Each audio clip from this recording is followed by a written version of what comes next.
across the UK, on DAB+, on your smart speaker, on your smart TV, and on your side. This is Talk.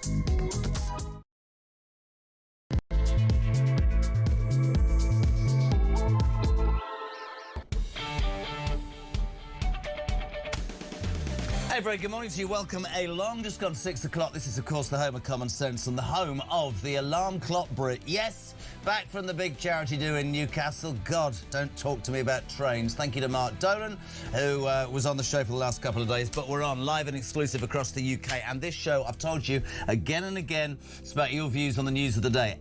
Absolutely get to it. Loads today. I love what Christian's done this morning. 0344 499 1000 is your telephone number. You can send a voice note. Who wins the non-existent prize? Because we've got no budget of the first voice note of the day. No idea. 0344 499 1000. You text to 87222. In a minute, a legendary ex-Conservative government minister will review the papers in the only way that he knows how. What are you waking up to? Cut the music. This is great. It's like pennies from heaven. Don't know if you've seen this video yesterday. A heckler.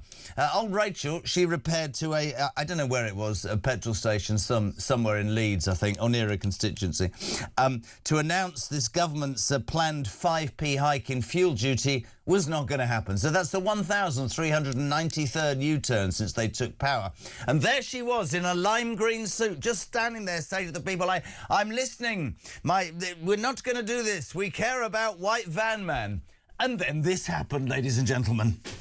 I love our country, and one of the things about our country is good manners. Not very British. Keir Starmer Get Labour out. Get Keir Starmer out. Nigel Farage. You are Nigel.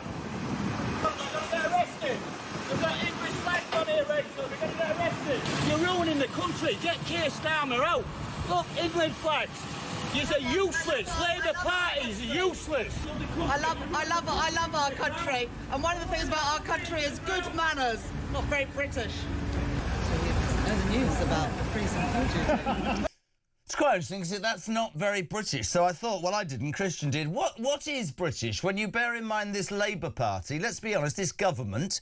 What would you call British? We can't fly our flag. We can't control our borders. We've got no army. You can't go to the hospital. You can't see a doctor. You can't see a dentist. This country's on its backside, and she goes on about being British. So 87222. What does being British mean? Can we throw that? What is British to you, team? It's 6:05. Also, a regular to this show who will be on later, extraordinary yesterday at Prime Minister's Question Time, Carl Turner, the man that was brave enough to stand up to Starmer and his government about jury trials, I would say took down the Prime Minister yesterday. He'd been very honest to us on the show, and it came out yesterday in public. He had some problems with mental health a couple of years ago due to a family situation. And when he decided to criticise the government over several things, they decided publicly to criticise his mental health. Chief Whip Jonathan Reynolds has told him to never contact him again because Carl decided to publish some text messages that he received. And it will leave you in no doubt how appalling government officials can be if you dare to stand up to the machinations. 0344 499 1000. Serious question here. The jury in the Manchester Airport assault trial have been discharged after failing to reach a verdict. Mohammed Faiz Amaz and Mohammed Ahmad denied assaulting a Greater Manchester PC Zachary Marsden. That was back in July 24. We must stress that this case is active, OK?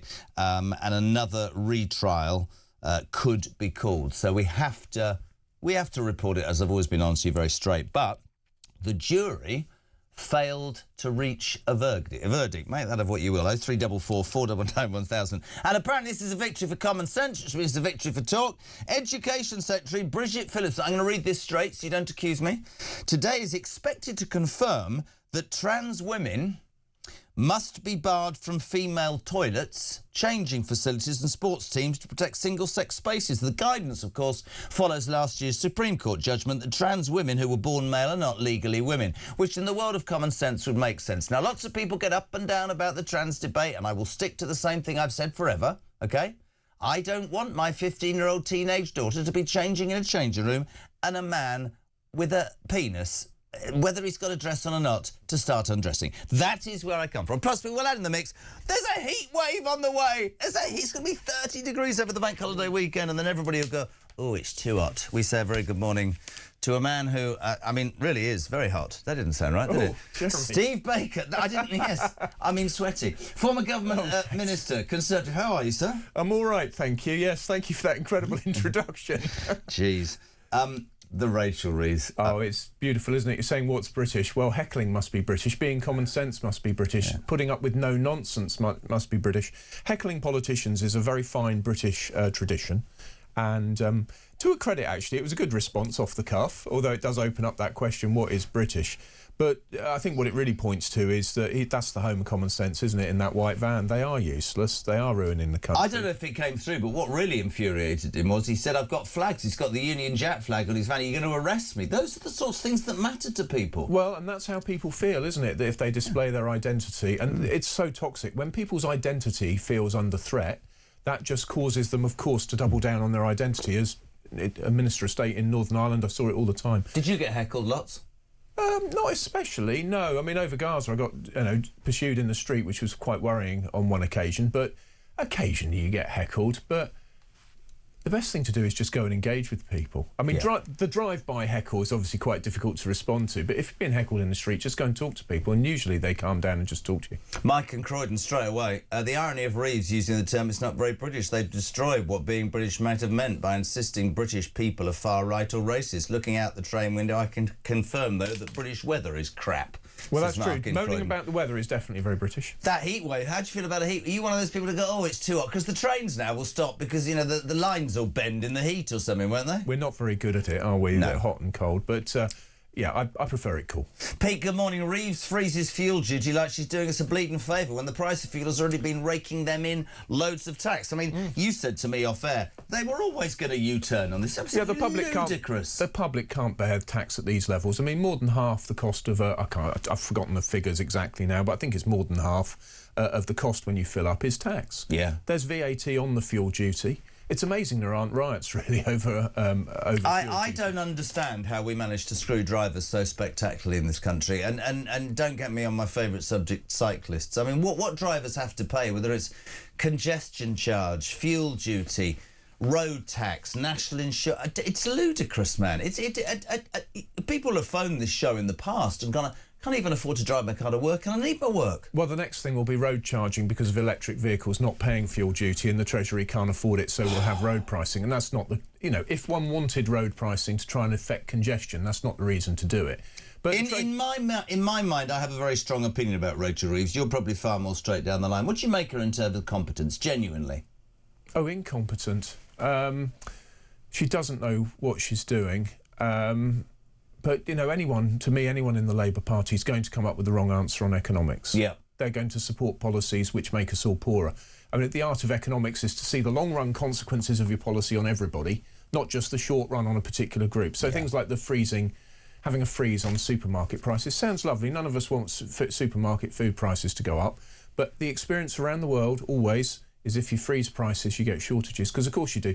For your listeners, they know that when they go to work, they'd like to be paid for going to work. They're not going to pay their employer for turning up. But that's effectively what you say to farmers if you suppress the price below the cost of production. I completely agree. My problem is I can't believe the lack of quality in roles that for me are central to our well-being. The Chancellor of the Exchequer. Yeah. The Deputy Prime Minister and Justice Secretary wants to scrap jury trials. Lammy taken down. Yeah. And I'm not being rude, just incompetent. It doesn't matter what party they're from, totally incompetent. Well, there are some exceptions, of course. So, if you look at Andrew Griffith on the Conservative benches, Shadow Secretary of State for Business, he's a former Chief Financial Officer of Sky.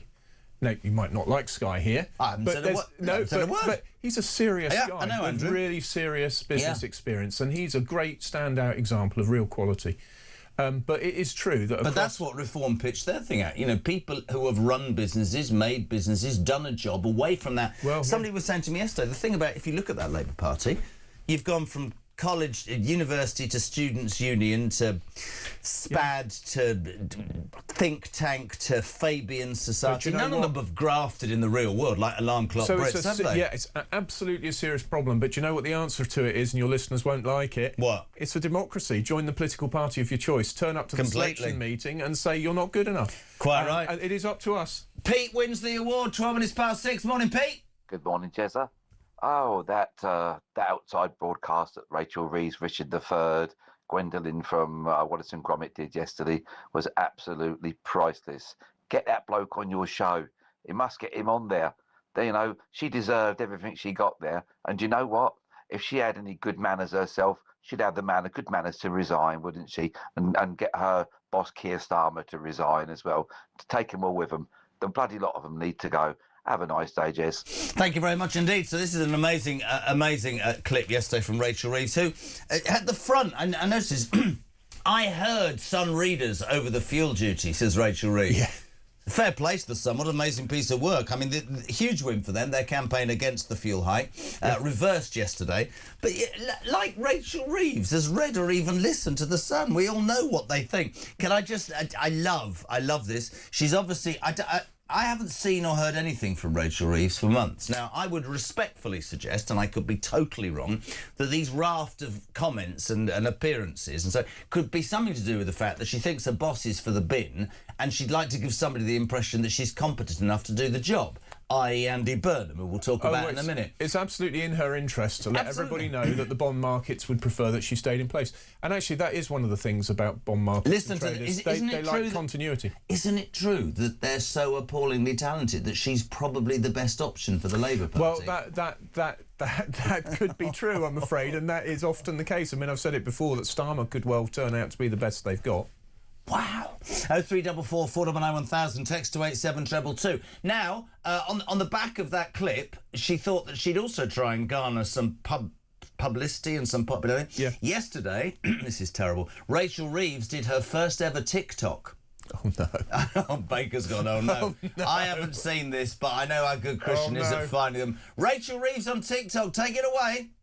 Hi TikTok, I want you to be the first to know that this summer for kids aged between 5 and 15 there's going to be free bus travel in England, and this is just one of the things that we are doing to help people with the cost of living in these uncertain times.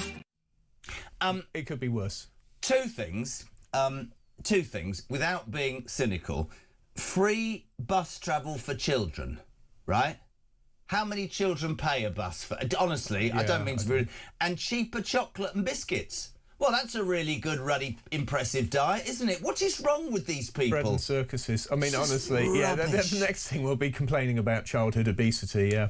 Hold on a second, and it's all thanks to UK's Brexit freedoms, to be honest, isn't it? That she can cut tariffs on chocolate, if we're being absolutely honest. True or false? It would be nice. It would be nice if they admitted some of these things. But she is so incompetent. Kitty, good morning. Her behaviour towards the van man was absolutely disgusting, derogatory and sneering and typical of Labour and the far left.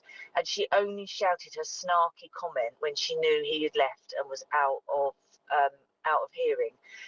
So she is just disgusting. Everything about her is wrong, and everything that is wrong in this country is her fault, her government's fault, and not the fault of Iran. Let me just say, if you are White Van Man, I'm going to play it again in a minute. If you are that guy that gave it out to Rachel Reeves and you're listening to the Home of Common Sense, we want to get you on. So if anybody knows who this bloke is, we've been looking and trying overnight. We can't find him. But basically, he was saying, you've ruined this country. I'm not allowed to fly my flag. You turn more time. I've got to play it again. I'm sorry, it's just brilliant. You don't mind, Steve, do you? Of course. Yesterday, Rachel Reeves went to Leeds, brave, and she went to a petrol station to say, we've listened to the Sun and we are cutting fuel duty. And then she met a hard-working alarm clock Brit who gave it to her with both barrels. I love our country, and one of the things about our country is good manners. Not very British. Keir Starmer Come on, Labour out there. Get Labour out. Get Keir Starmer out. Nigel Farage. You are Nigel. Look, they're going to get arrested. They've got English flags on here, Rachel. They're going to get arrested. You're ruining the country. Get Keir Starmer out. Look, England flags. You're useless. Labour Party is useless. I love our country, and one of the things about our country is good manners. Not very British. Know the news about the freezing culture. I love our country, and one of the things about our country is good manners. Good manners. Right, what is British, peeps? 87222. What is British? Damon from Wigan. There's nothing to be British for anymore because UK governments are seemingly beating it out of us. I'm an army veteran and I can't believe how this bloody country has gone these days and how very little authority the British people seem to have in their own country. Good morning to Chris. Labour is now the party of the non-working classes. That's where their votes lie. The real working class people like myself would never vote for them again. With the amount of people now on benefits, working people must be in the minority. That's interesting, Steve, because that's white fair. That is genuinely what people feel, and I understand that. Yeah, so net recipients of government funding is now more than half the population, if I recall correctly. I'll have to go and fact-check that myself in a minute. But, yeah, it's a pretty serious situation we've got to.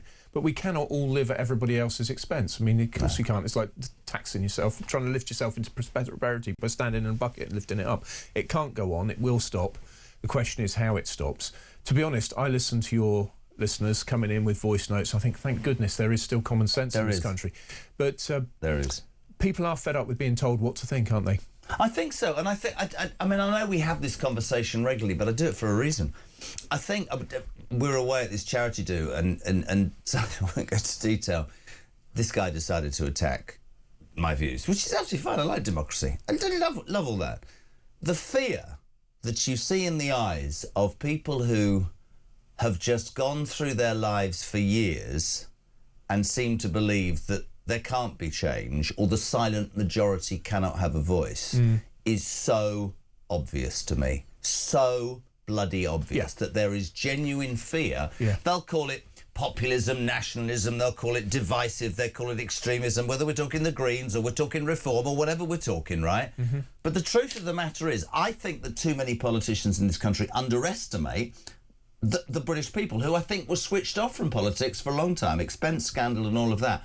But I think the word, and we do it every time we speak, but it's important, is fairness. The F word. And so many people in this country, in fact millions, feel that they're being treated unfairly. And I would say to all politicians of all parties, ignore that at your bleeding peril, because that is really front and centre to me right now. Well, yeah, what is justice? So I'm afraid people in the Labour Party very often think, and I don't like to say it, feels uncomfortable to say it, they like sometimes to hold back white people in order to, try to solve perceived historic injustices, but the result of that is you end up with a young man of my acquaintance not being able to get his internship with an arm of the state because he's white, and of course that leads to burning injustice, and then that manifests itself, and then people double down, and this nonsense has got to stop. We've got to treat people equally. I completely agree, and you look at how somebody tries to go for a job nowadays, you look at I have never been, right? Everybody should get a good, fair crack of the whip, but you cannot have a brain cell in your head unless you look and go, it's gone the other way. It's gone to a point where hard-working, normal, down-to-earth people are going, hold on a minute, have I done something wrong here? Well, we're old enough to remember the loony left at the GLC, I expect, the Greater London Council. Old Ken Livingstone. And there were plenty of daft ideas which were considered beyond the fringe when we were young, and now they're mainstream for politicians in the House of Commons, and that's one of the crazy things. But, of course, all of that madness that infects university campuses completely passes working people by, and I think that's one of the origins of this huge disconnect between Labour and their traditional voters, is that they're graduates of daft universities with incredible ideas that normal people don't believe in, and of course they've now separated from their own voters. Of course they have.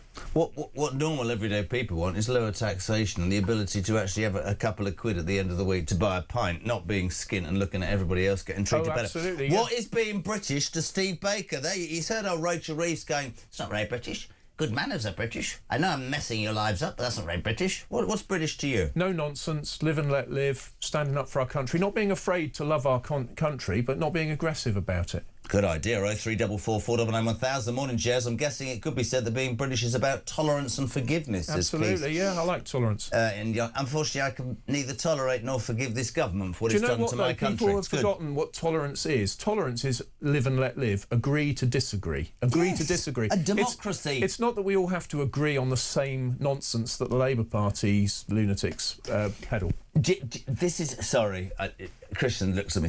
This is why I argue with my 22-year-old daughter, right, from university, right? I can be polar opposites politically. That's fine.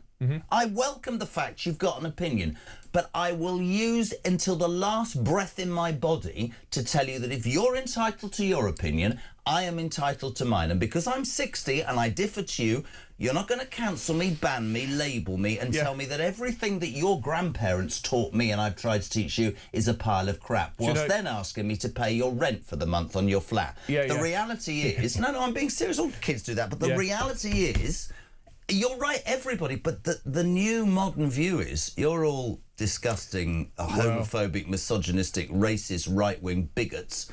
No. We're talking common sense here. My favourite Labour voter is my friend Professor Paul Dolan at the LSE. He and I were pushed together by COVID. Yeah, and that didn't sound right. Well, we were, because we were both deeply concerned about the effects of lockdowns and restrictions. Oh, you didn't end up living together? No, we became friends. And we took common positions against things like vaccine passports and so on. But anyway, Paul has written a book called Beliefism, How to Stop Hating the People We Disagree With, because what he discovered by working with me is suddenly people hated him because he was associated with a Brexiteer and so on. So he's written the book. It's a great book, and he and I worked together to try and get this out there, that actually right across our institutions, people have got to stop hating those they disagree with. Live and let live should be what we recapture. I think that would be a fundamentally British thing to do. Couldn't agree more. 6:23 if you're waking up to the news that Rachel Reeves went to Leeds. There's the thing. Rachel Reeves went to Leeds where... Never mind. And she went to announce that they were not going to 5p hike the fuel duty. They were going to do another U-turn and everything was great. She got massively heckled by a white van man who said, "You're ruining the country. Keir Starmer's a... no good, whatever," and she said, "That's very un-British, bad manners," as he flew his flag. He was brilliant. 0344 499 1000. Carl Turner, we'll talk about him after this break. Laura to it, though. Morning, Laura. Morning, Jeremy. Laura in Wiltshire. Great to have you back. As far as I can tell, under this lousy government with their appalling policies, being British means being very much a second-class citizen. Bring on the next general election. We need it so badly. A new leader's not going to change things. We're just going to have to batten down the hatches between now and then. Have a great show.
Not wig. It's a nutty canister, either way. I mean, look at the nut on it. Bob Odenkirk! Saul was great. He was just a breath of fresh air. Amelia Clark! Star Wars versus Game of Thrones. Game of Thrones, definitely. I'm loyal. Don't tell Alex Hassel! In season 2, a lot of us get our clothes off. You do know you did that in season 1. Exactly. across the UK. On DAB+, on your smart speaker, on your smart TV, and on your side. This is Talk. Welcome back to 6:27 Thursday morning. A very good morning to the home of common sense. You're with Alarm Clock Britain supporting Talk. Thank you for tuning in. 0344 499 1000. Loads of you getting involved. Rachel Reeves, I'm going to keep playing. I'm not playing it right now, but she basically went yesterday to Leeds to announce that the 5p hike in fuel duty. Well, we're not doing that anymore, we're U-turning, because we care about white van man. We care about you. Even Starmer got in on the act and announced it in the back of a car. More of that later. Anyway, she got heckled within an inch of her life. Genuinely, this bloke went, Farage, let me fly my flag, 2-1, 0344 499 1000. Her response was, what awfully bad manners. Yes. How very un-British. Steve Baker's with me. Apparently this is the voice note of the decade. Rob, good morning. Right, let's do it. Morning, Jez. Great show as always. Rob, on the way to work. She wants to know what being British is about. I'll tell you what being British is about. It's all them blokes who stood on the beaches 80 years ago, mate, stopping people invading this country and fighting for everything they love for. Only a generation or two later to watch her and her ilk give this country away to people. Is that British? No. Watching veterans sleep in shop doorways while illegal immigrants get given 4-star hotels. Is that British? No. Watching girls get raped on a production line. Is that British? No. I could go on all day, but I don't want to because now I'm getting pretty angry. Labour, out! Yeah, Well, he's right, isn't he? you know, I would know people who would say that's a rant of a man who doesn't understand. To me, that is absolutely spot on, and how millions of people feel in this country, and however they are labelled, and however people want to throw that up. That's the reality, Steve Baker, for millions of people. And he's right, isn't he? Yes. I mean, I can feel, I feel my blood rising listening to his blood rising. But he's dead right. Veterans on the streets. Yeah, I'm ex-forces, and it's absolutely heartbreaking when it happens that veterans are on the street. And it does appear, and we need a proper investigation into it, that in some parts of the country people got a pass because they were of a different colour. And that cannot go. The law applies absolutely equally to everyone. Zero tolerance is the only policy on child abuse. I completely agree. You know, I had this conversation. I mean, one of the most disgusting things, and I'm going to include the Conservative government in this, I cannot, the grooming gangs, rape gangs inquiry, the dragging of feet over this, it to me is one of the biggest stains ever on this country. So I've got to be careful talking about this, because when men were arrested, they were acquitted. They were acquitted. Mm-hmm. But when it came up in Wickham that there were going to be arrests, and I worked closely with the police to try and manage and make sure we didn't end up with undue community tensions, but it was absolutely down the line that what mattered was the victims. Yes, and that absolutely. The law applied equally to all. But I'll tell you the thing I learned there. Of course, yes, the police are operationally independent, but the thing I learned in that moment, that period, was that the police really do care how their politicians react. They do. They care very much about whether they'll have political support for doing the thing they need to do. Well, that's not victim first, is it? Well, so that's the thing I've learned, is that if you lived in an area of the country where the politicians wouldn't stand with the police as they went after criminals, whoever they may be, then suddenly you've got a problem with getting equal application of justice. So I do think this might be a regional problem where some politicians just wouldn't stand with the police when they did the right thing. I can pull it out if I want, but months ago, I interviewed the boss of the police up in where it started, around the Rochdale area. And he said to me, I said, why has it taken you 8 years? And it stuck with me forevermore. He went, well, the thing is, you know, if we'd been a little bit more prevalent and a bit quicker, it would have caused racial tension. I'm going to say it now. Just go for it. I'm not bothered. For the crime. And I want to make this point. It's a point. I said this to one of those leftists the other day. I don't care the colour of your skin. I don't care where you come from. Yeah. I don't care. If anybody thinks it's okay to rape an 8-year-old girl, whether she's from a privileged or underprivileged background, I don't want you in my society. And when I pointed out in Rotherham that 83%, that's a fact, of these British Pakistani men, I'm not saying. I remember a lefty saying to me, straight to my face, he said to me, white men rape children as well. And I went, that is not an answer. No, I don't want any people. Zero tolerance. Zero tolerance. But do you know, I double-checked. The law in Kashmir is death or castration for people who rape children. Now, I'm not. Good morning. Yeah, I'm not proposing we introduce that in the UK, but I just would observe, so having represented a community that was 20% overwhelmingly Asian, which overwhelmingly meant British Kashmiris, I want to reassure your listeners that the vast majority of British Muslims, British Asians, British Kashmiris are united with everybody else in condemning these disgusting crimes. Couldn't agree more. Why didn't your government go ahead with... A genuine question. Why didn't the Tory government in 14 years just get on with this and have a rape gang national inquiry? I honestly don't know. And I wish I did know. What I do know is where I was responsible in Wickham, I stood with the police and the police went after the criminals.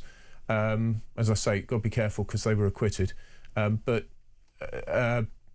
I don't know. I just think it's a stain. No, not on you. I mean, not on you personally, but I just think it's a stain on the whole nation. But I so get wound up by politicians who don't firmly grasp the principles of a free society, like the rule of law means the law applies equally to everyone. Should do. And politicians somehow get their grasp of these things becomes flimsy because they're worried about votes.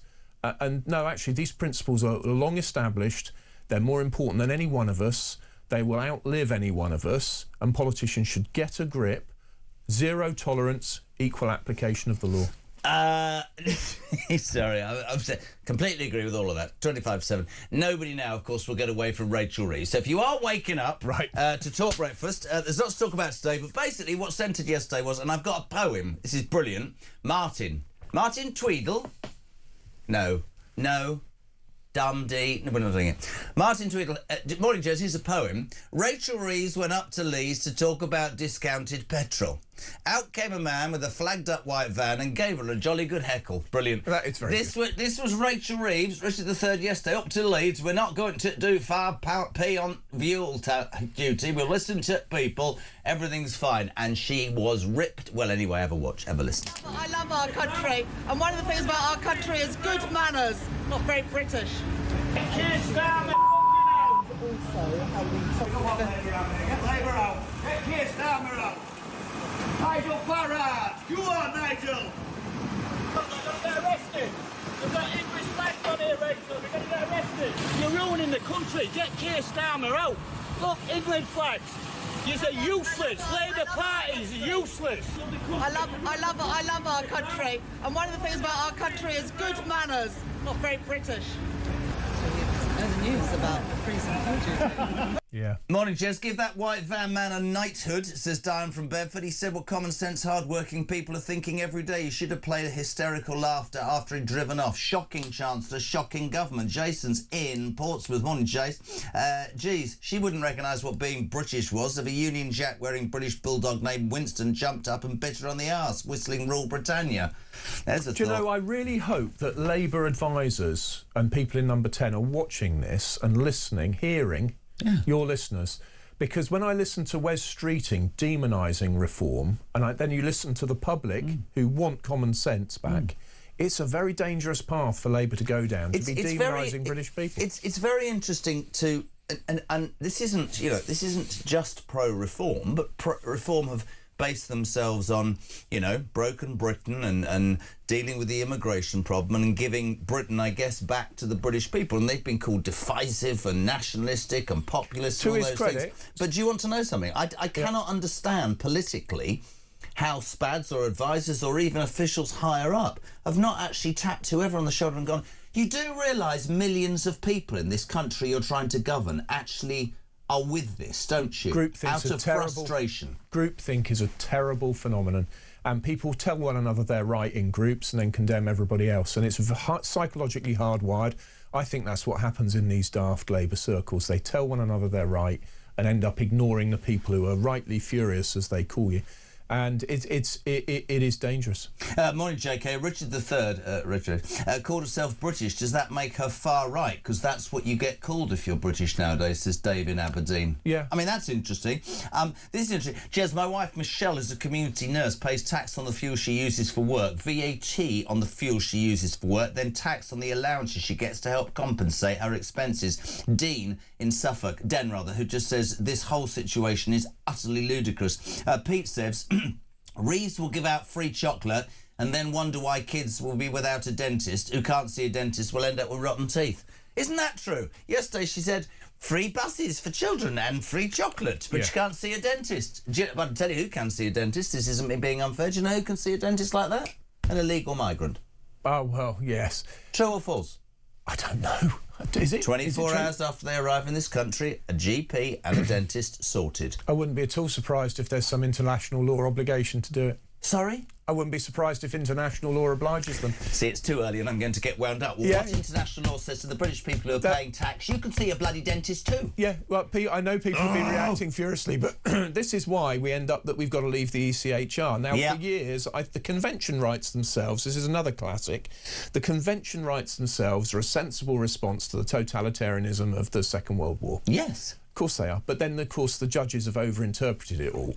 And I expect that daft rulings like that end up, you know, following on from judges being too activist when they interpret these conventions. And you know, lefties going beyond the bounds of what is common sense is a curse on our age, I'm afraid. I could not agree more. Mark and Selby, Jez, how delicious that Rachel getting her chops yesterday, and a new catchphrase, it's not very British. What is not very British, Rach, is unfairness, changing our culture and putting our women and children at risk through mass illegal immigration, never mind net zero. No Labour MP will want to be doing pieces to camera in public in future. Shane, good morning. Morning, Jazz, Shane and Bournemouth.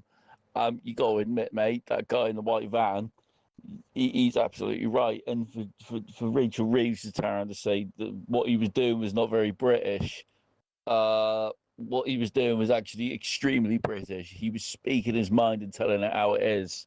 That's how we are supposed to be. Nah, fair play to the bloke. I think he did a brilliant job. And if I was that, I would have done exactly the same. Anyway, have a good morning, mate. Lovely. We're asking you on the back of Rachel Reeves going, it's not very British.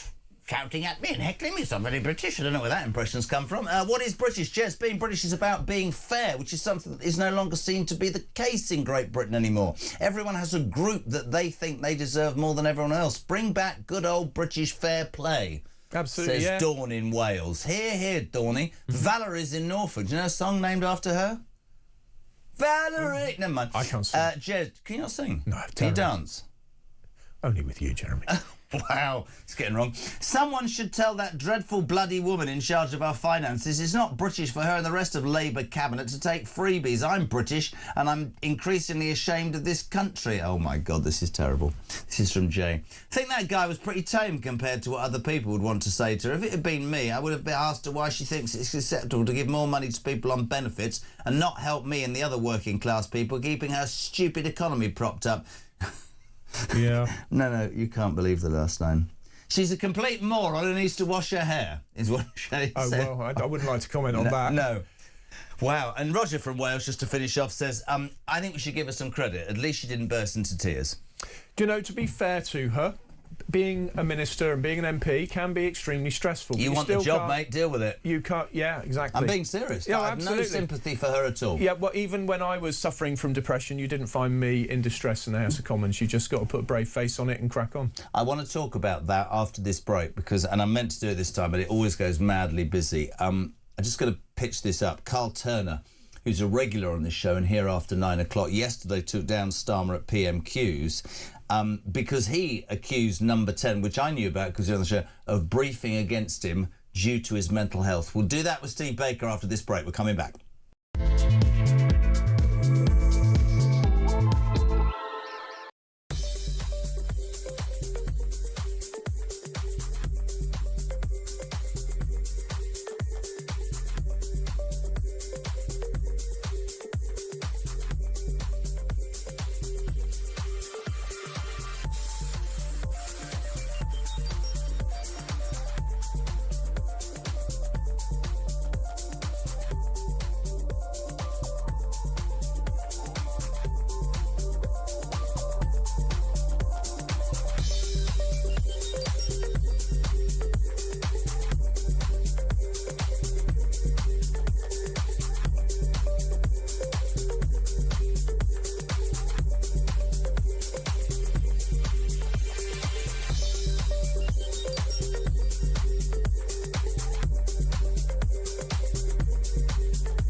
across the UK.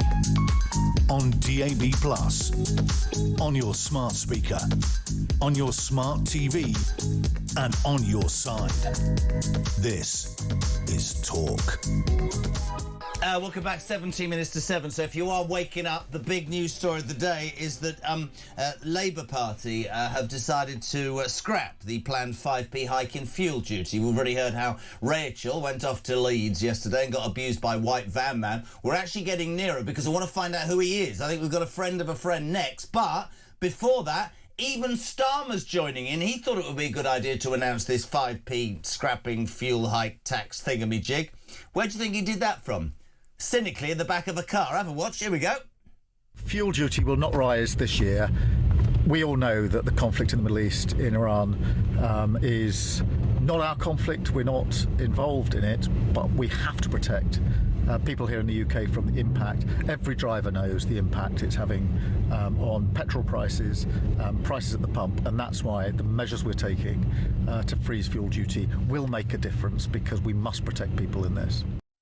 You should see me and Steve Baker, journalists to the court. We're going, we've got him, no seatbelt. Rishi made this mistake and got in trouble for it. Christian says it's under the tie. I don't see it there under the tie. I was just looking really closely for it. The way he's holding on to the side, it looks like he's in a prison van, just being transported. Just for Chagos, he should be. Yeah, that's true. That's not British. Liam, good morning. I know a lad who works with the lad who gave Rachel Reeves both barrels yesterday, so I've sent him a message. Hopefully he can get him on. But let's face it, all he's doing is saying what everybody else is thinking.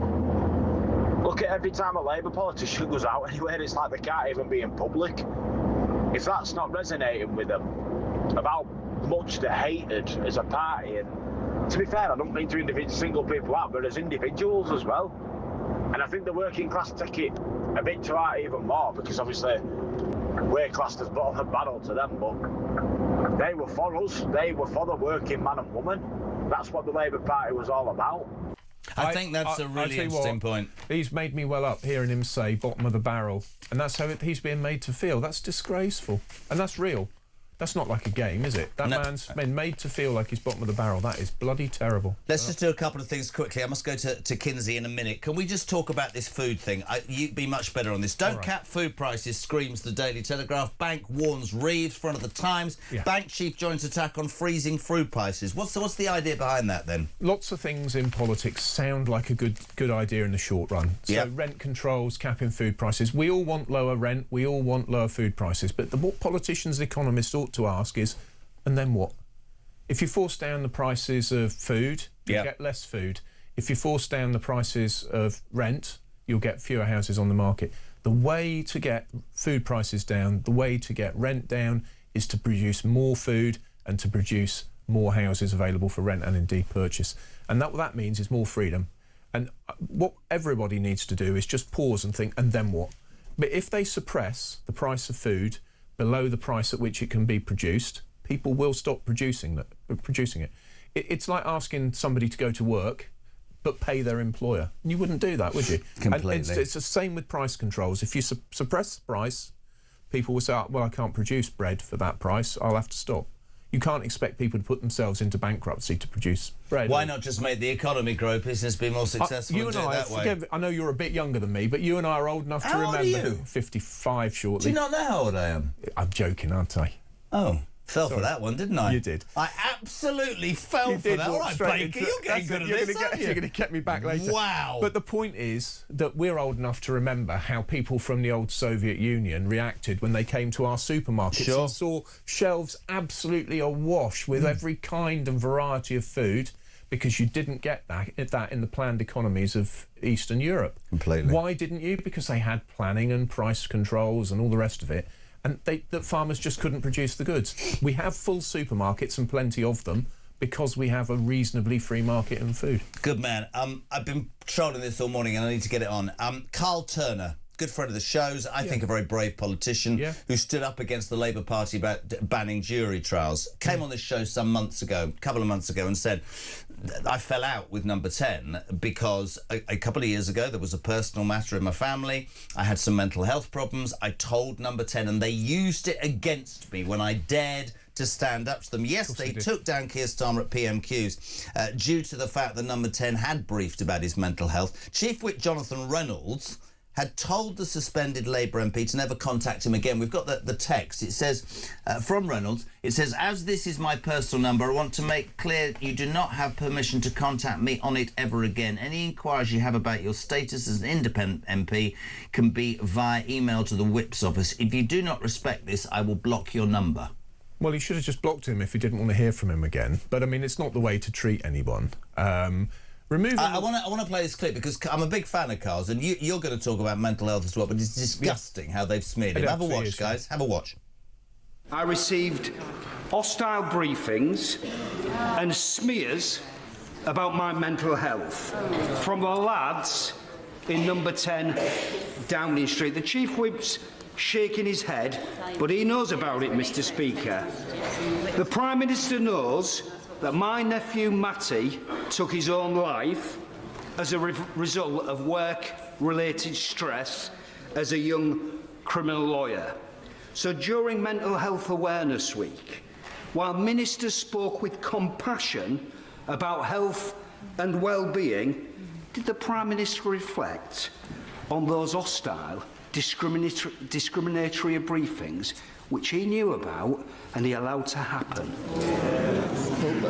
Can I thank him? And he has told me previously about Matty and the impact that had on him,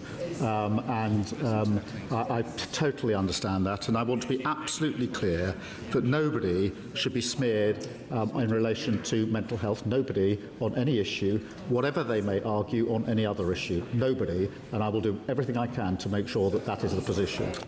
Here's the facts, Steve Baker. 20 minutes after that exchange, Jonathan Reynolds sent that text. So don't ever contact me again. They've disgraced themselves, haven't they, to brief against him over his mental health. They've disgraced themselves, and not only that, they've exposed the inauthenticity of people who stand up and break their heart for those with mental health issues. And then this is the treatment that's actually emerged. What did they think they were doing, briefing against him on this subject? I think it's worth remembering that mental ill health can kill. Mm-hmm. After I talked about my own struggles with depression, which I did partly to help others, I had multiple people come up to me, and some of them would look completely normal, and they say, "You Steve Baker," you think, "Oh, how's this going to go?" And they say, "Yes," and you shake hands, you say hello, "You saved my life, I had this, you saved my life." Why? Because their knowledge that I could get through it meant that they knew they could get through it. And people forget, this is what it's like wrestling with depression. Churchill wrestled with depression. No one should kid themselves that our society's free at any level of people suffering with anxiety and depression. People press through in their lives and cope, and it's serious. And if anyone's out there suffering, they should know that there's someone out there for them. Absolutely. And they can get support and they can get better. But for the Labour whips to have done this to Carl Turner, they have disgraced themselves, and rather than cutting him loose, they should be humbly apologising. They don't need to make a big thing of it and make it a song and dance and a political issue, but they should really be searching their consciences and saying, is this who we are? Is this how we want to treat people? Couldn't agree more. Let's just shoot very quickly. Stevie, stay there. Don't go anywhere. Let's shoot very quickly to LA. I haven't spoken to her for ages. Works being the host of Kinsey Schofield Unfiltered is obviously called Kinsey Schofield. Good morning, gorgeous. I've traded you in for Harry Cole. OK. I have no answer to that. He's more successful. No. More svelte-like? Not. Has more viewers? Not. But no, you take your pick. Why is that then? What does Harry Cole do that I don't do for you? I'm just kidding, but I did see him in DC and he was so fun in real life. Oh, my gosh. He's amazing in real life. Yeah, he is, yes. But I do miss you. The first time. The second time, not so much. I get to see you in a few weeks, so... I know, we're so excited. I needed to get you on very quickly, Kins, because we had a shocking announcement here in the UK that I only found out yesterday. Meghan Markle came back to the United Kingdom! Blink and you'll miss her. That's right. She was on her way back from Switzerland. She was on her way back from Geneva after she gave that very low-energy speech to no audience whatsoever regarding keeping your children off of social media. Is that after she posted a photograph of her kids on social media? Yeah, that one, yeah? Yes. Thank you. Thank you. Yeah. And she had a stop in the UK. And the reason we know about this is because, like the narcissist that she is, she showed us the card that the crew hired to serve her presented her with. It was a very nice card that said happy anniversary, and she needed the world to know that she received this positive message from the British Airlines crew. And here we are today discussing her pit stop in the UK. When you say pit stop, did they hold her in a detention centre? Did they put her in a 4-star hotel? Did she get a free mobile phone as other illegal people go? Where was she? In some VIP suite for an hour or so, was she? I think that I think she might have just switched planes. I really don't know. Maybe it was just a temporary stop. I don't think there was much of. Thank God she didn't come out of the building. Listen, the slew of loved up Instagram posts for the 8th wedding anniversary nearly made me sick, if I'm honest, between her and Harry. Well, yeah, I mean, I think that was a result of a few things. They have to continue to remind us of their proximity to the British royal family because that's really their only currency. Yeah. But I also think she is pushing back on some of the gossip over the last few weeks that her and Harry are living separate lives. So she needs to remind us that they're happily ever after, very much in love. But she also needs to remind us that they're royal because that is how she gets work. Well, they're not royal and they're not happily in love and the marriage will end and I will stick my neck on the line and you cannot stand up and talk about social media if you put your kids on social media. She is duplicitous and she never, ever... You can just see through it all, can't you, Kins? The whole time.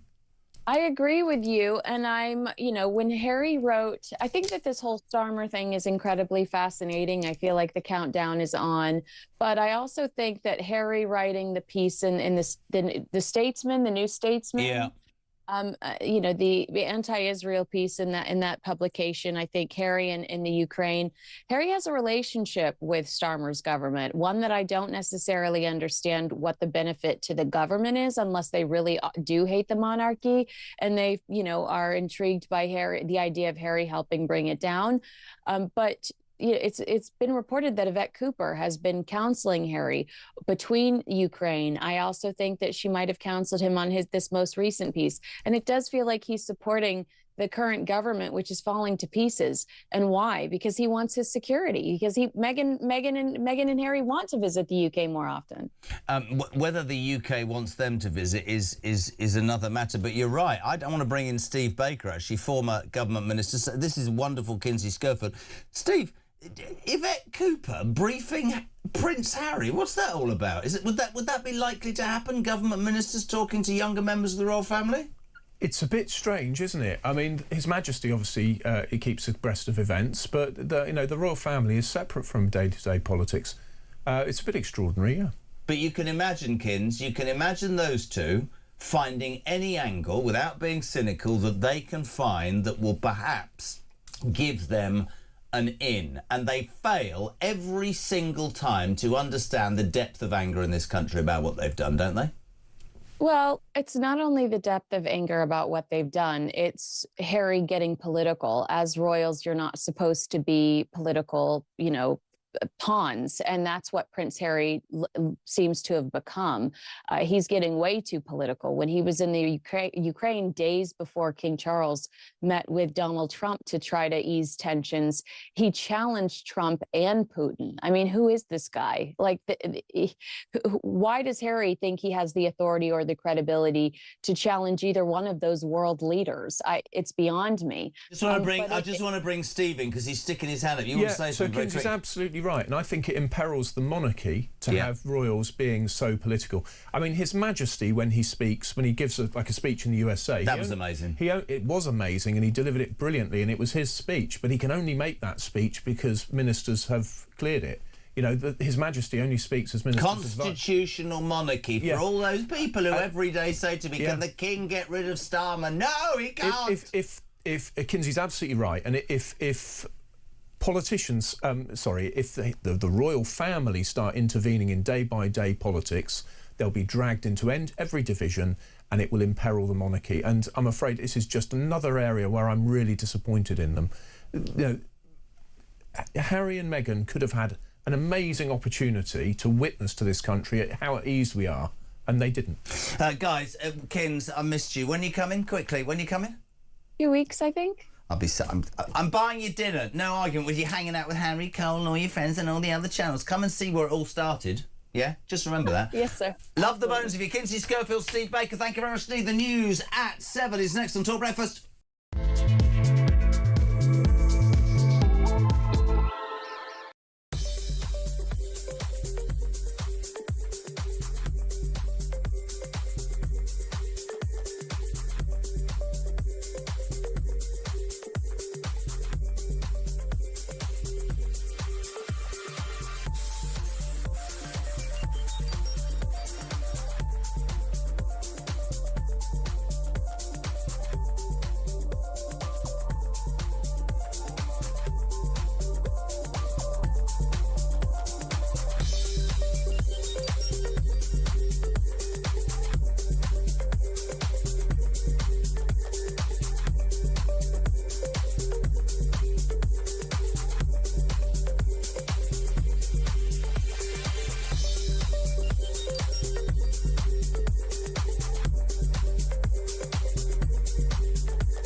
It's a nutty canister, either way. I mean, look at the nut on it. Bob Odenkirk! Saul was great. He was just a breath of fresh air. Amelia Clark! Star Wars versus Game of Thrones. Game of Thrones, definitely. I'm loyal. Don't have Alex Hassel! In season 2, a lot of us get our clothes off. You do know you did that in season 1. Exactly, that's true, yes.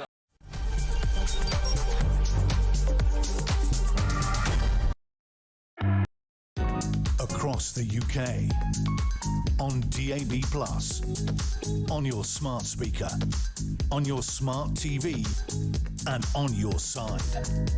This is Talk.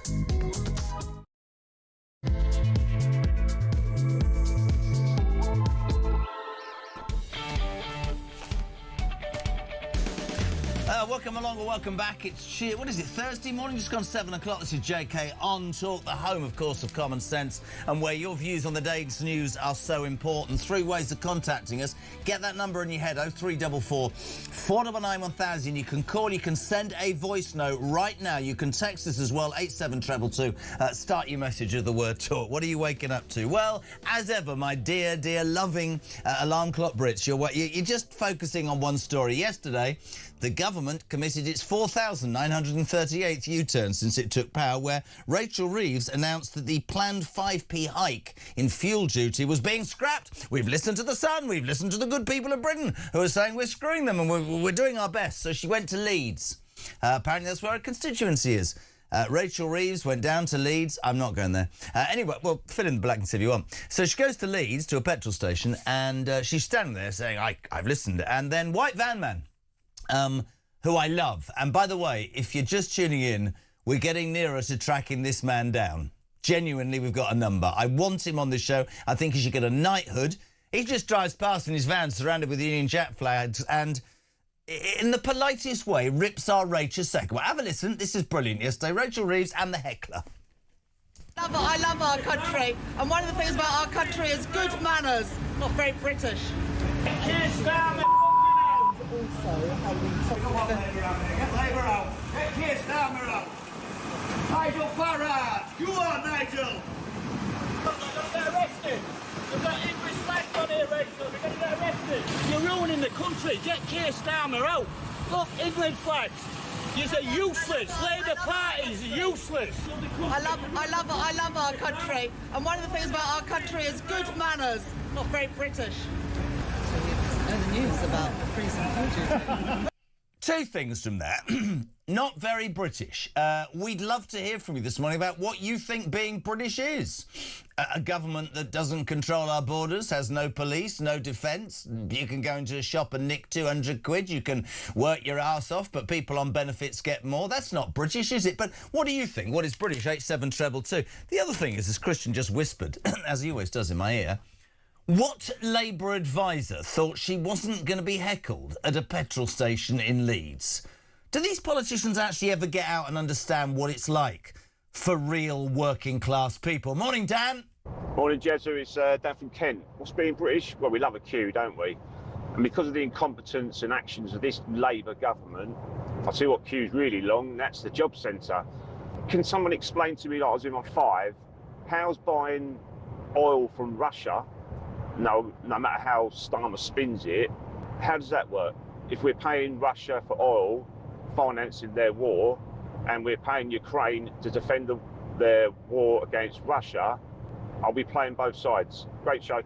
Are we playing both sides? Probably, yeah, because we could, of course, just drill in the North Sea, couldn't we? Because we've got our own oil and save ourselves some money. You lot are brilliant this morning. Morning, Jez, great show. I thought it was British to exercise a right to free speech. That's what Keith Stalin told Trump. That's what White Van Man was exercising yesterday to Richard III. Oh, yes, I remember. We're not really allowed our right to free speech in case we criticise the government. See, that's a really interesting point. This is great as well. Hello to Paul in Crewe. The fuel duty freeze has already been paid for due to the increased price at the pump and all the duty on it, so it's just a gimmick to make it look as though they're helping with the cost of living crisis. Unfreeze the personal tax thresholds. That'd bring back fairness. That would make the economy grow. Keith from Wolverhampton, mate. The headline full price rise next. So it's not going up and it's not going down. So they're doing absolutely sod all, and she wants to be congratulated for doing absolutely jack whatever. Couldn't agree more. Here's a man who always gives it full authority. We love him, former government advisor in the tranquil countryside. Yes, he's got his shooting jacket on today. James Price, good morning, sir. Hello, my friend. I'm going to do at some point in this conversation a chat about Rachel Reeves. I'll do my impression of her, but I'm just giving everybody fair warning, all right? You're going to do, a bearded man in his late 30s. Is that right, age-wise, or early 30s? Mid-30s, how dare you? How old are you? 35. Jeez. I don't look that bad, do I? I could be your dad as well. Mature ex-government advisor with beard, due to do impression of Richard III. On a serious note, yesterday, that heckler, who we're trying to track down, and we're getting nearer, he's absolutely spot on for hard-working Brits. He was worried he'd be arrested because of his flag. You're only bringing this down as a publicity stunt. You have done nothing for working people in this country. And they haven't, have they, Jay? No, you're absolutely right. Starmer and Reeves had this idea. They said they weren't going to put up taxes on, quote, working people. And then they went to go and put up taxes on lots of working people. And they came up with some weird definition of working people. I can't remember what nonsense it was now, but it was just obviously complete rot. And then they started trotting out in the House of Commons. They talked about, quote, hard-working people in work, as opposed to apparently all the hard-working people not in work who lost their jobs because of the way that Labour have run the economy. And that every economic indicator that you could care to mention is getting worse and worse. There are some that Starmer will trot out to try and flatter to deceive. So I think he said yesterday the fastest growth in the G7, but that's partly because every other country in the G7 is doing very badly. It's actually got some of the worst growth, it's got the worst inflation, it's got the worst joblessness numbers, it's got the highest debt, and it's definitely got, in Britain now, the worst GDP per head, per capita, as economists would call it, because you bring in lots more people into the country and you don't actually get wealthier, everybody gets poorer as a result. And these things are all self-inflicted. Do you remember we talked a few weeks ago, Jez? I was reading a book from the 1970s and someone was saying, look, we're all struggling because we don't know how to get the economy going again. And then Mrs. Thatcher and Ronald Reagan came along and they showed without doubt that the way that you get economic growth is with policies that are more friendly to the free market, that give people economic freedom. So we've got the cheat codes now. We know how to do it. Absolutely. And these morons have gone and cocked everything up yet again. So I think the guy was incredibly restrained in what he said to her. The thing is, the Labour Party wants state control, and business, countries, whatever, however you put it, success breeds not just freedom, but the ability to grow and make those decisions. And we know, if you look at socialist governments, they want to control the state. That's the way it is. You know what's happened, because you've come on. I just happened to say Rachel Reeves went to Leeds. Now, I'm absolutely inundated now. This so far is the best one. I'll have to leave the last bit out. This is from Graham and Steve in Eastbourne. Rachel Reeves went to Leeds where a white van man was blunt. He threw her spanners. She threw the spanners. She said, "What's your manners?"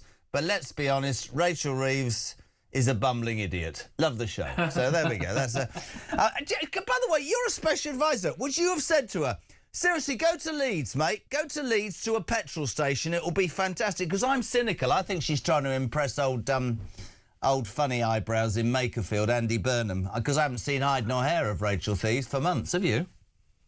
No, I haven't actually, and I think you're exactly right. What did they think was going to happen? And this is the problem, right? Our system is supposed to be a system in which you're Prime Minister 6.5 days a week, but on a Friday, even the Prime Minister, even the Chancellor, goes back to their constituency and has to sit in a kind of mouldy old gym hall or village hall or something and listen to the concerns of their constituents. Mrs. Meghan's wall has fallen in, helping somebody with a custody battle, helping someone who's scared about not being able to make ends meet, and so on, and it's meant to keep them grounded. Unfortunately, this happens so infrequently now, and they seem to dislike doing it, and they'll stay cosseted up either inside Parliament, which I notice every time I walk past, the walls get higher and the security gets thicker to defend the politicians against the consequences of their actions while the rest of us are left outside, or inside their government departments where they've got civil servants who are, I think, probably a little bit afraid to tell them the truth about these things. And then when they walk out, exactly as you say now,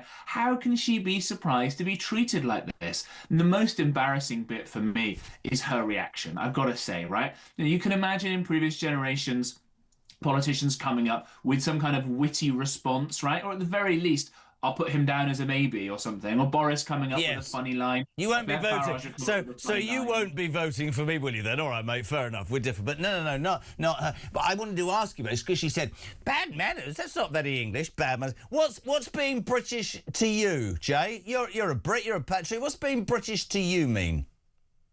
Yeah, it's a great question, and I think that it's something that for most of our history you wouldn't really have to think about because it was sort of self-evident. Remember that old documentary series by Kenneth Clark called Civilization? He said, "What is civilization? I don't know, but I know it when I see it." And you would get the sense of this. And I think we've had in recent decades a push by the left, and I think perhaps by the civil service as well, to talk about British values, which are, of course, very important. You know, tolerance for the rule of law and all this sort of stuff, and respect and individualism and all these kind of dictionary definitions, which is fine, but it doesn't make it what's unique to these islands and our history. It goes much, much deeper than that, because being polite and well-mannered would equally well describe a Japanese person or a Canadian or someone from Connecticut or from the Midwest in America where Mrs. P is from. But that's not what necessarily makes you British. It's much deeper. It's quite hard to describe and to delineate. You won't have heard this because you'll have been in makeup for an hour, but listen to this. This is quite potentially the greatest voice note I've ever heard from a guy called Rob. We played it an hour ago, and some people will go, really? I think this is nailed on. Have a listen, everybody. Morning, Rob. Morning, Jez. Great show as always. Rob, on the way to work.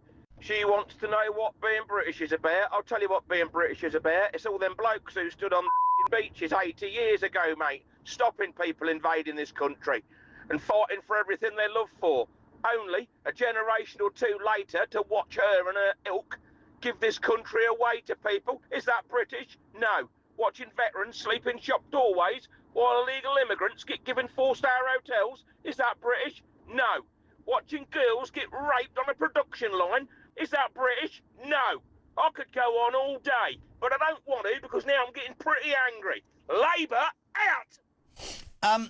You know, nailed on. Sorry, absolutely nailed on. White van man, working class people, the hard alarm clock working Brits who feel it ain't fair anymore, they're not being listened to, and the very reason in my mind this show and this station exists. Brilliant. Yeah, absolutely bang on. And you don't have to just use the example of the Second World War, but of every war that's gone on through our history of people's desire to defend their home. And there was this sort of left-wing Marxist idea that people of the same economic class across borders would have much more in common because the proletariat would want to rise up against the evil masters and all the rest of it. And we've had from several wars of the 20th century that that's not true, and that people who are English or British or Welsh or Scottish and all of the above feel a deeper bond of kinship towards one another and towards our home than any economics would ever do. You can see just behind me, for those watching, there's a bust of a philosopher called Roger Scruton, and he had the fancy word for this of oikophilia, meaning a love of home, and that deep sense that this island, our island story, the glorious tradition that was given to us by all of our ancestors in the Second World War and the First World War and the Boer War and the Crimean War and the Napoleonic Wars and the 30 Years' War and the 7 Years' War and on and on and on, all the way back probably to well before the Conqueror, and even things as deep as our family formation. To get a bit nerdy here, you can see from old church records that even in going back to Saxon times, certainly Norman times, the way that our families were structured, English British people got married later, they moved into sort of small nuclear family units, they would move around for work, just like a lot of people do now, differently to the kind of clannish networks that you see in other parts of the world. And that's why when we've imported people from incredibly different alien cultures, they have not integrated very well at the scale they've done, because they have fundamentally different ways of looking at the world, of thinking about what is right and what is wrong. And a lot of that is religious based, but it's things like if you go to the parts of the Middle East and you say, well, I'm going to hire the best person for a job, they'll say, why don't you hire your cousin? That's wrong. You should hire your cousin. It's a fundamentally different sets of looking at the world. Absolutely. And the left think that everybody is the same and it's all just economic problems, and that if you pick up someone from one part of the world and plonk them somewhere else, they're going to be exactly the same. But the rest of us know that that is not true. And we know that Britishness is a unique set of not just values, traditions, customs, ways of doing things, dispositions, nothing to do with skin colour or anything like that at all, but it's deep and it goes into the marrow of your bones, and it's what you see when you see the St George's Cross flying on that bloke's van, and it's what you see when England win the football or the rugby or whatever it may be. It's when you see the monarchy, it's when you hear about those guys who stood and defended this island, whatever the cost may be, as Churchill said. It goes very deep, but the left hates all of that stuff. Yeah. It cringes, its toes curl with embarrassment when people talk about a love of home, but not for any of us. And as you say, Jez, not for the alarm clock Brits. Completely agree. I'm sorry, you know what happens? You incite hilarity and seriousness. I have to say hello to Ian in Swindon. Rachel Reeves went to Leeds, where she thought that the people would thank her. Brilliant. It didn't go to plan. She was heckled by a man shouting, Keir Starmer is a very bad Prime Minister. So, yeah, that's good. A couple of other things very quickly for you, my friend. The Makerfield constituency, obviously, as we head towards this local election in Greater Manchester, June the 18th, we'll be covering this and we'll be doing what we always do. All the parties, all the candidates, not all of them announced as yet. We do know, of course, that Andy Burnham, fast-tracking himself to number 10, he stands. In an area that in the local elections, 12 seats, all 12 seats at the local council elections went to Reform. They're polling well. There's a great story by Christian Calgie, is that how you say it? Calgie, who we're trying to get hold of this morning in the Mail. So because Nigel Farage yesterday decided to get in to the Reform candidate's van, Kenyon his name is, and drive around, do a bit of canvassing, and that was fine. This is a brilliant story. Christian Calgie, please come on the show. So he's just following Farage and Kenyon with some other journalists, and they're going around Makerfield, and Kenyon's showing Farage where he goes fishing, and he's showing him where he does his plumbing. Man of the people, right? Straight down the middle from me. He says to him, we need to go and get some breakfast. I'm going to take you to the place where I always have breakfast. So they go in the front, they're ordering a sausage sandwich and a cup of tea. Nigel's going to have a fag. And somebody comes over and goes, Next door, well, not next door, but off a gazebo, off the cafe, Andy Burnham speaking to some local children. It's brilliant, it's all over the Daily Mail. So the Daily Mail reporter thinks that he'll just go and have a chat with him. Well, he got a second one ripped him. My spiky encounter with Burnham during a day on the stump with the reformed plumber. You shouldn't be here, he's going, this isn't how politics works, and went storming off down the street, got quite verbal. So then in true Daily Mail brilliance, he says, so you think a woman can have a penis, Andy? And he shot off down the road. Brilliant. Read it in the Mail today. And of course, because this by-election is a seminal moment for this country, isn't it? Yeah, I think so. I mean, I'll text Cargie for you. He's a pal of mine. I'll try and get him on for you. Oh, mate, it was such great journalism yesterday. It's brilliant. If you could get him on for me, it'd be great. I'll send him a text. I'll give him a call for you, see if he's awake yet. But absolutely, this is a really big deal. And Andy Burnham has got this unbelievably tiresome shtick of being a man of the people, right? The guy went to Cambridge University, he worked for a Labour MP, he was a Labour special advisor, he was a Labour MP at about 5 or something, he was a Labour MP for 16 odd years, he voted for the Iraq War, he was Gordon Brown's chief secretary to the Treasury, presumably around the time that Gordon Brown sold all the gold, he was health secretary, who by the way actually privatised a hospital, so maybe one thing that I actually quite like him for, but I'm not sure many people around the country would appreciate that. Then he loses to Ed Miliband. Then he's rubbish in the shadow cabinet. Then he loses to Jeremy Corbyn, for God's sake. Then he does that interview saying, what's your favourite biscuit? Oh, I like chips and gravy, right? It's just absolutely wrong. Then he went on about people that wear fancy suits. And I was wrong when I mentioned this last time. Sorry, Andy. It wasn't Hugo Boss. It was Armani. Sorry.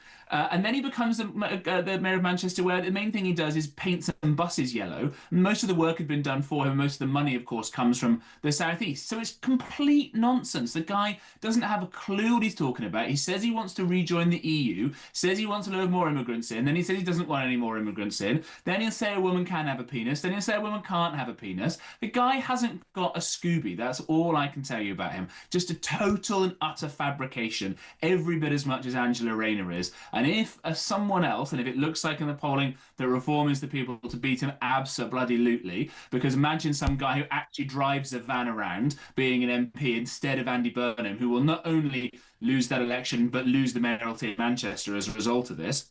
It would be a wonderful thing, because if Burnham does get in, the only way he's going to get in as Prime Minister is to appease the nutters who are members of the Labour Party, which will mean scrapping all the rules around kicking the illegal immigrants out. It will mean way more borrowing. It'll mean way more debt, mean way more nationalising of things, and you will not be proud of the country that Andy Burnham has for the few short years he's a rubbish Prime Minister before he eventually does get kicked out, but he'll be able to do an awful lot of damage in the meantime. Mate, you're the best. That's just an incredible... I couldn't put it better myself. Always a pleasure. What's on the agenda today?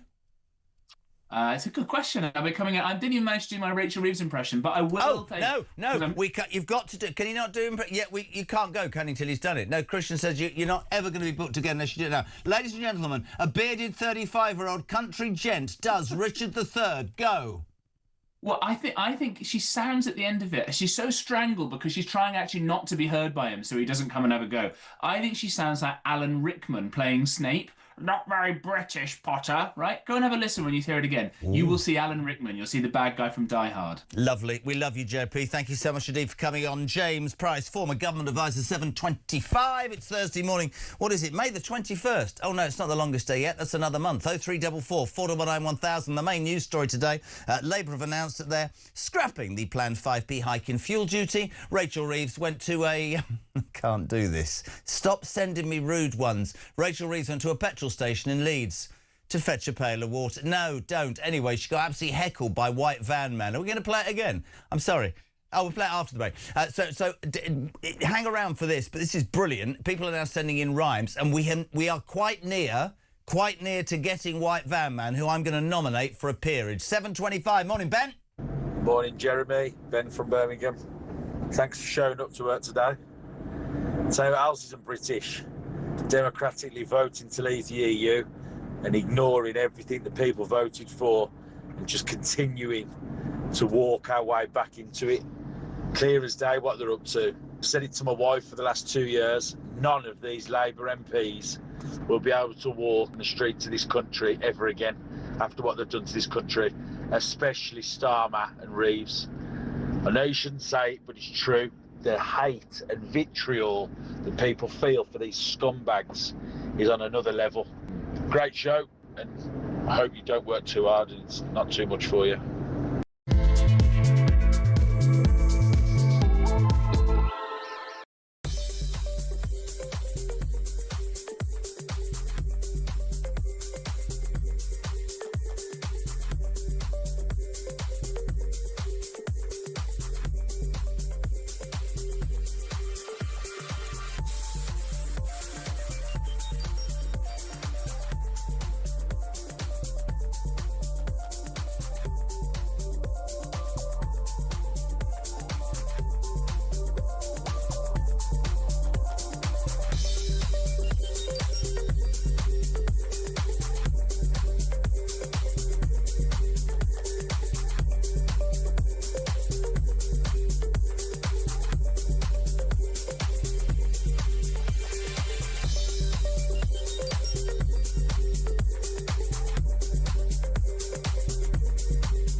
It's a nutty canister, either way. I mean, look at the nut on it. Bob Odenkirk!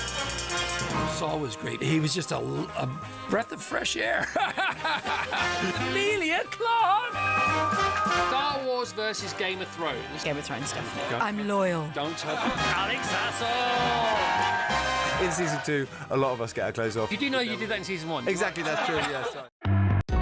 Across the UK, on DAB+, on your smart speaker, on your smart TV, and on your side. This is Talk. Welcome back, my friends. 7:30 Thursday morning. This is Talks, the home of common sense and the home of the alarm clock Brits. JK in the chair. 0344 499 1000. Text to 87222. There's lots of news. I mean, you know, there's news about this hike, of course, this 5p hike in fuel duty not happening. There was Carl Turner taking down the PM yesterday in question time. We'll talk, Prime Minister's questions, we'll talk to him later. There's a story that the jury in the Manchester Airport assault trial have been discharged after failing to reach a verdict. We have to be careful on that because there looks to be another retrial. It could be active, so we have to make sure. Victory for common sense today. Bridget Phillipson is expected to confirm that trans women must be barred from female toilets, changing facilities and sport teams to protect single-sex spaces. Hurrah! There's a heat wave on the way, but you lot are obsessed with one story. Yesterday, in their 18th U-turn, the government said, we've listened to the sun and we've listened to you people, and we are not going to raise fuel duty by 5p. In fact, we're going to freeze it for 3 months. Right, this is me being cynical now. Whilst the by-election carries on, and then we'll probably bring it back. But anyway, we're going to do it. So what we're going to do is we're going to send Rachel Thieves, or she's the third, we're going to send her to a petrol station in Leeds. That was a good idea, wasn't it? Yeah, brilliant. Is that because it's your constituency? Because I would suspect that people in Leeds are probably, you know, working class. Anyway, she got absolutely heckled to hell. Please enjoy, because it has spawned a whole host of messages, which I will tell you after this. Have a watch.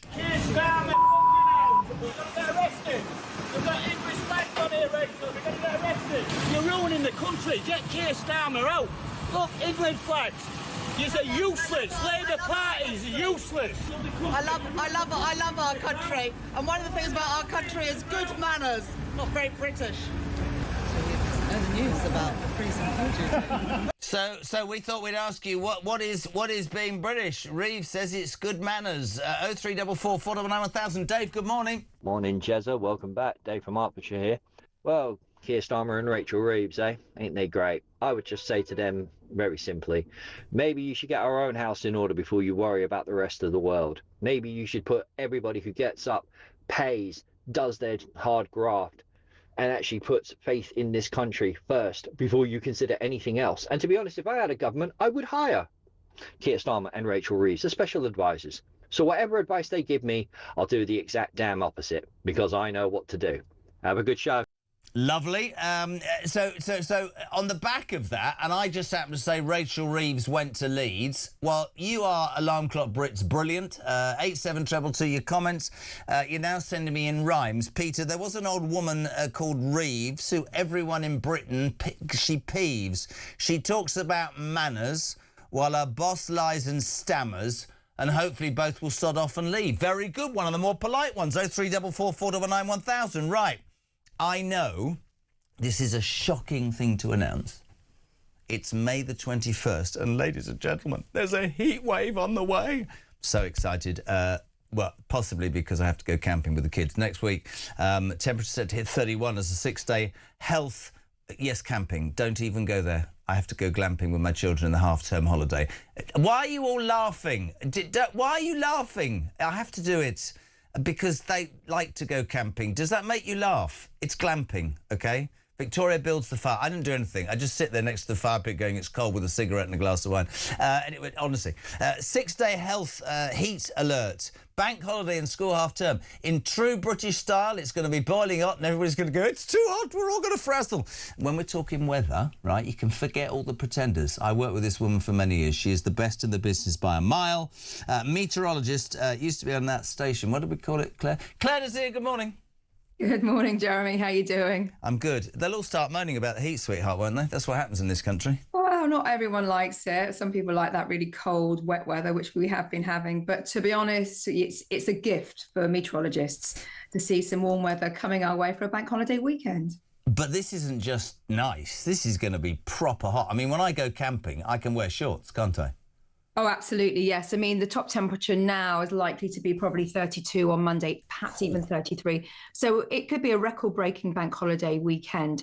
And it extends into next week. My daughter is off on study leave next week. She's currently doing her GCSE. No, hold on a second, Nazir. Hold on a minute. You've got a 16-year-old. That's very kind. What happened to us, mate? Yes, I have. What happened to us? And it's been a gauntlet, Jeremy. It really has. I don't know whether you've been through that process yourself, but there's a lot of learning for everybody going on. Oh, mate, the exam thing, honestly, you can't win for losing. I promise you. You just got to keep your head down. And, of course, heat doesn't help. But just to give people, because they love to know the truth, it is going to be, I mean, extraordinary. How long is it going to last for? Is it going to be the whole length of the country? What are we thinking? Right, so it starts on Friday towards the southeast. You're going to see 28 there. Still some cloud and rain towards Scotland, Northern Ireland, but it will fizzle out through the weekend. So it's an improving picture across Scotland, Northern Ireland. Brighter by the end of the weekend. Everyone's got a bank holiday. Eventually, most places will see that strong sunshine. And the sun is strong. We're only a month before highest solar radiation, the longest day of the year. So, yeah, UV levels will be high. Slap on some sun cream. I have to say that because a lot of people in this country are fair, and we know we've had such bad weather here. Yeah. A blast of sunshine, you can get burnt. The other thing I need to say as well, sea temperatures are very low at the moment. Lakes and rivers even lower. Cold water. And that's where people run into trouble. It's hot. Standing there in the sunshine, you jump into a river and bang, it's cold water shock. So that is a real issue. But let's celebrate the sunshine. It's going to be glorious as we head into next week. If you're camping, well done you. But there could be some very warm nights as well. So a bit sweaty under canvas. Can I point out that this isn't... nice. Can I point out this isn't camping, it's glamping, right? So every year for half term, 3 families, right? So 6 adults, lots of kids. And it always pees with rain, and I hate it. It's an outside shower, and you should hear it, right? But I do, after a couple of days, embrace it, right? But this year, it's going to be nice. So I think it'll be all right. I'll probably be trampled by a cow. Vic's really good. Vic, honestly, she does it all. Honestly, I just sit there with a cigarette and a glass of wine. It's much the best. I do salute your wife. I really do. And I think that, yeah, she deserves some fine weather just to get through the event. She actually always looks forward to the end of the week, so I bugger off back to work and she's on her own, which is always nice. I know that feeling. Claire, thank you. So warning to people, be careful, all those sorts of things, really important, right? Yeah, and high levels of grass pollen as well. All right, so, but enjoy it. Celebrate the sunshine, Jeremy. Good luck with the exam, sweetheart. We'll see you very soon. We love her. Claire Nazir, meteorology. She's fantastic. Best in the business. Just gone 25 to 8. Jez, love the show, but love James Price more. Ooh. If I wouldn't be accused of being a cougar, I'd marry him. James for PM, says David. No, I'm joking. Esme. Jez, being British is protecting your family, protecting your rights and keeping this country to account, including having your government do best for its people. Labour has to go. I'm just surprised that Reeves didn't say, that's not very European.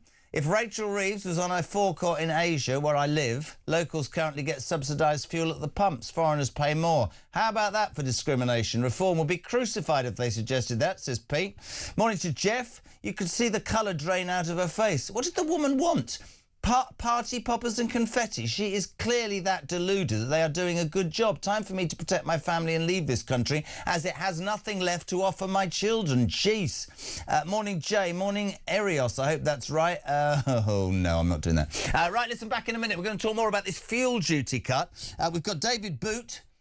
I might give him that. I'm joking. External Affairs Director of the RHA, and Alan Miller, co-founder of the Together the Ride... I don't know. Anyway, they're both on next. Back in a minute.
Across the UK, on DAB+, on your smart speaker, on your smart TV, and on your side.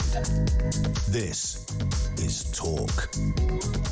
Welcome back, 20 to 8, Thursday morning. Jake at the controls, 0344 499 1000. Thank you to Claire Nazir. That heat wave, 31 or 32 degrees on Monday and lovely for the half term, is factual. Make sure you're good. Listen. So much about Rachel Reeves. This announcement yesterday at the Leeds petrol station. She got heckled by a white fan man. Are we getting in nearer to getting him? Honestly, we're doing our absolute damnedest to get that man. I think he should be given a knighthood. And her, listen to this. Morning, Jez. Rachel from North Yorkshire. Politicians like Reeves are only screeching about us not being very British because it's a panic response and they've got nothing else to give. They can see they are loathed, and every time they come across rejection from the masses, they label us as racist, bigots and not very British in the hopes it slaps us down. Well, I say stuff that. Their label means nothing to me, and they need to remember that it's alarm clock Britain who pays their wages, and they need to start acting like it. Great show. Thank you very much indeed. Morning to Linda Whittingham.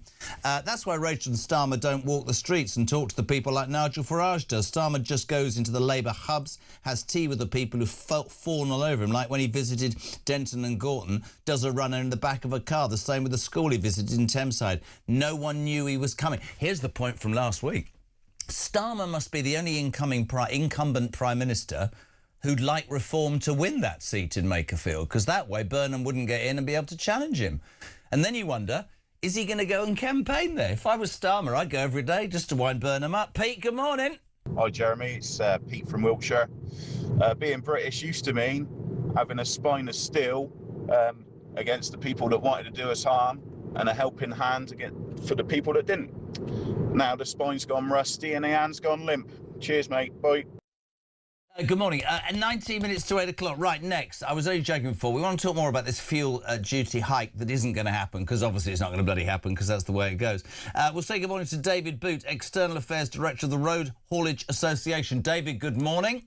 Morning, Jeremy. How you doing? Good to have you on. Thank you very much indeed. Just very quickly, I also want to bring in Alan Miller, co-founder of the Together Declaration. Alan, good morning. Good morning. Gentlemen, let's start, if we can, please, with David. My viewers and listeners, understandably cynical, many of them saying, another U-turn, the 5p hike in fuel duty should never have happened. It only lasts 3 months because it's a political manoeuvre because of a by-election. It's nothing to do with caring about road users. What would you say to that, David Boot? Well, it's something we've been calling for. So we've been calling on the government not to increase fuel duty since it was announced in the budget and before the budget. Yep. So we welcome the announcement. As you say, it's not enough for hauliers. So we get a slight respite until the end of the year. But actually, we need targeted support for hauliers. We need an essential user rebate to help hauliers, to help van drivers, to help coach drivers as well. So welcome a shift from the government, but we need a lot more. I couldn't agree more. Alan, the point is, when you come to power, whatever your political persuasion, and you say, I'm going to grow the economy and I'm going to care for the working Brit and I'm going to do this and I'm going to do that, it strikes me that almost everything this Labour Party has done, increase in NI and workers' rights in terms of the hospitality businesses, we get calls every day.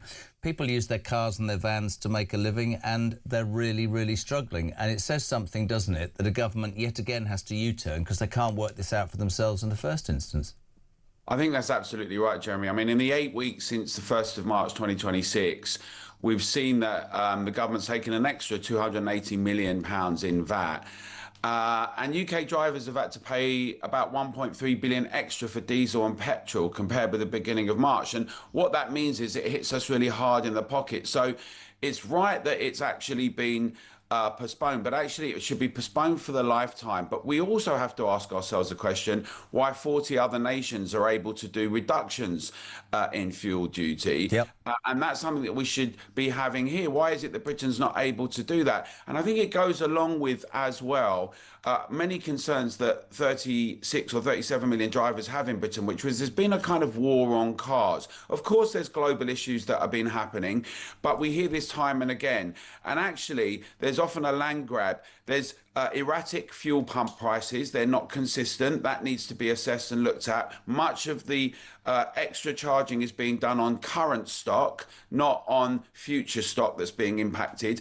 And what that means is if you've got a proper robust grip of the situation, then you can handle it. But we've got a meandering, net zero obsessed anti-car culture with this government. We've seen that with other things. We've seen that with things like low traffic neighbourhoods, ULEZ, the attempt to kind of constantly force people out of their cars onto bicycles. You know, we've got so-called transport organisations that are telling us to walk everywhere and cycle, rather than the thing that really was the combustion engine of development and transformation and wealth creation, which was transportation in cars and commercial vehicles and that type of thing. So we've got to get back to productivity and wealth creation, and that's why really this government should definitely postpone it, not just for this period that it's saying, but through the end of Parliament, and actually get to grips with harnessing transportation in Britain in a kind of very sensible way that's going to be conducive to the rest of businesses. Couldn't agree more. And I think, you know, David, the cynicism that people would have that this is just a political ploy might sound cynical for me, but I don't have any understanding, respect or belief in so many of our politicians right now. It strikes me that this story is fundamentally about what this show is every day, which is what I call alarm clock Brits. People are out of bed doing their bit. And whatever your politics, if it's now in this country seemingly less... there's less point to going to work, right? Whether you use a van or a car or whatever, there seems to be less point to going to work than sitting at home and doing nothing. And this is another way that so many people, and I like what Al said, an anti-car culture. Do you agree with them on that? Because we should be doing something to support something that's absolutely instrumental to our infrastructure, isn't it? Well, what is instrumental to our economy is the ability to deliver goods. So if we look at food and drink, 98% of food and drink has travelled to us on a truck. So if you put prices up, then there is the real worry that you will increase food inflation even further. Now, if we look at the costs themselves, so as a haulier, you're paying up to 35% more bulk diesel price than you were pre-invasion. So there is a real economic worry. Sorry, when you say pre-invasion, you mean what's happening in the Middle East? Exactly, and this is where I don't have the expertise in any way that you two do. So I just want to ask you both a question separately. I cover a government that seems to U-turn or make excuses every day. There's no doubt that the impact of the Middle East on petrol prices, oil prices, all of that is important. But that cannot be blamed for where this government is. All of these fuel hikes and all this lack of support for your industry, the RHA and other industries, was well before this. This is an ideology also based on net zero, isn't it, David? At the end of the day, they could have made changes when they came to power to make it more effective for hauliers and for road drivers. I think what we've seen from our members is that there is a huge frustration that every time there's a global oil price increase, that we are exposed. So I think from an industry perspective, we need government to recognise the importance of road freight, the importance of logistics to keeping the country moving. And that means, yes, it means acting in times of crisis, but to your point, Jeremy, it also means acting when we're not in a crisis situation to support industry. Now, we know 85% of the industry are SMEs. So actually, to support those, we need an environment that is allowing those companies to flourish. And that means prices that are sensible. It means regulation that's sensible. And that's what we ask for of the government in times of crisis and every day in our conversations with them. Couldn't agree more. Alan, just to finish, do you buy it's all about the Middle East war, or do you think this is a fundamental ideology that needs to change?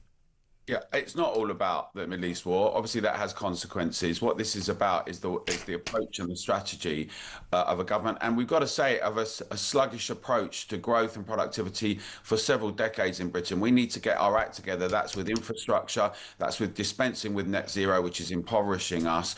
That's with harnessing the kind of can-do approach that once saw this nation be the leading engineering power in innovation internationally. And now has got us in a situation where we've got many of our cities, high streets are blocked from cars delivering to places. If you look at places like Glasgow, which was the heart of hospitality, much tourism, that's now almost been closed down because of the measures that councils have done.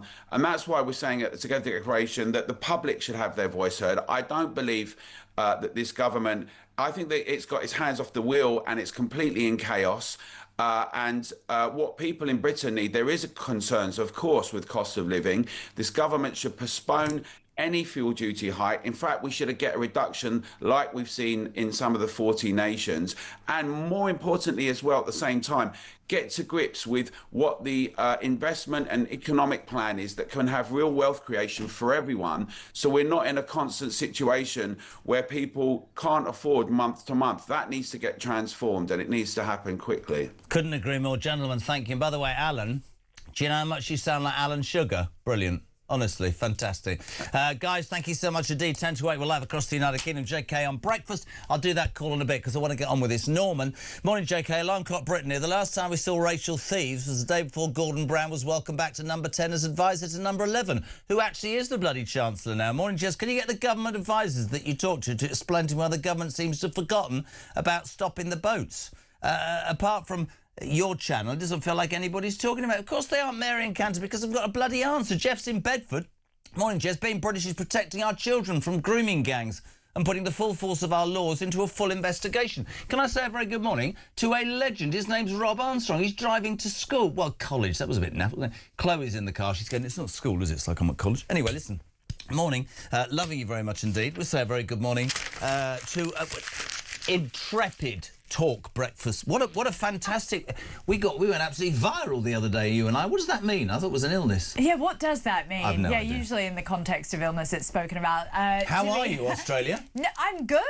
Yeah, I think it went viral because it resonated with the audience so much. Obviously, we're talking about the protests that happened over the weekend. Have you seen the heckler shouting at Rachel Reeves? I did. Legend. It's very un-British, not bad manners. No, it's actually the most British thing he could do. That's Yes. why I love this country. You can do that to politicians, just like people heckle. What did she think would happen if you go to a Leeds working class just estate and stand there and go, my government's making a difference, we're not going to do something we said we were going to do? She's turned into Starmer on, and ridiculous. My favourite thing about that video, though, is that the mask totally slipped off her face, and then you saw the real Rachel Reeves, and it was like her talking, like, sort of with gritted teeth, speaking about how she you can see how much they despise the working class. They really, really do. I've actually, we've played her doing this, being heckled, but I've actually got the Channel 4 version now, and can I just repeat, we're nearly very close to getting the man who heckled on the show. This is the Channel 4 version of Reeves' heckle. I bet the mainstream media did it differently. Let's have a watch. I love our country. I love our country. And one of the things about our country is good manners. Not very British. Right. Very good. Great. Put that on the telly.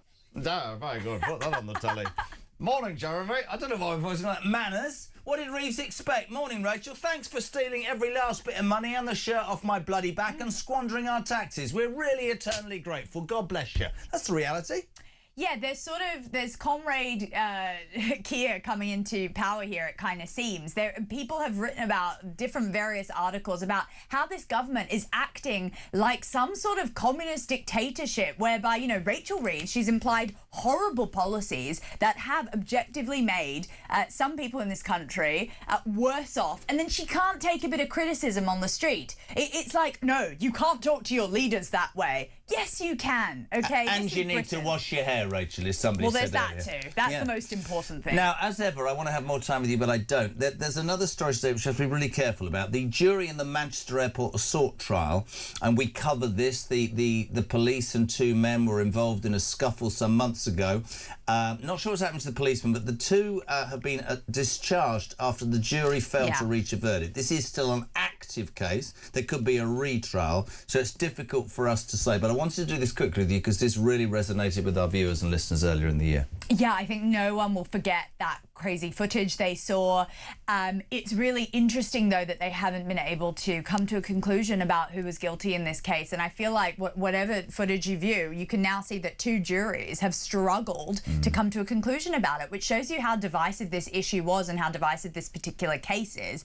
I feel like the danger with some of the viral clips is that a lot of people decide guilt within seconds. If I can just say without, and Christian will look at me, I remember the story and that there was some footage initially of what the policeman was doing, and everybody quite rightly looked at that and went, oh my God.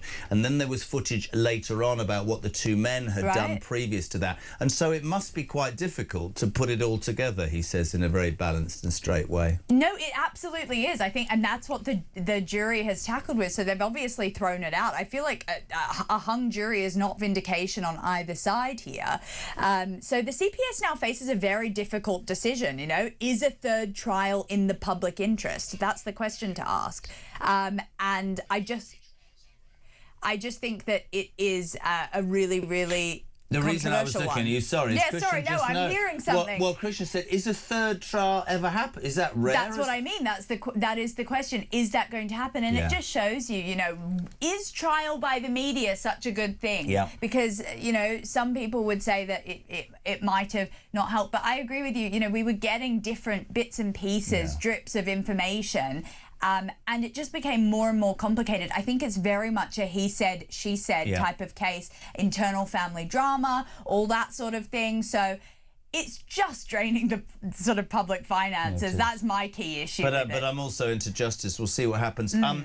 Anybody who knows you're Australian. Yeah. Did you like what I did there? Got my nasally accent on. Rachel yesterday, sorry, British, bad manners. Well, just interesting from you, what's being British, although you're an Aussie, what does being British in your mind mean?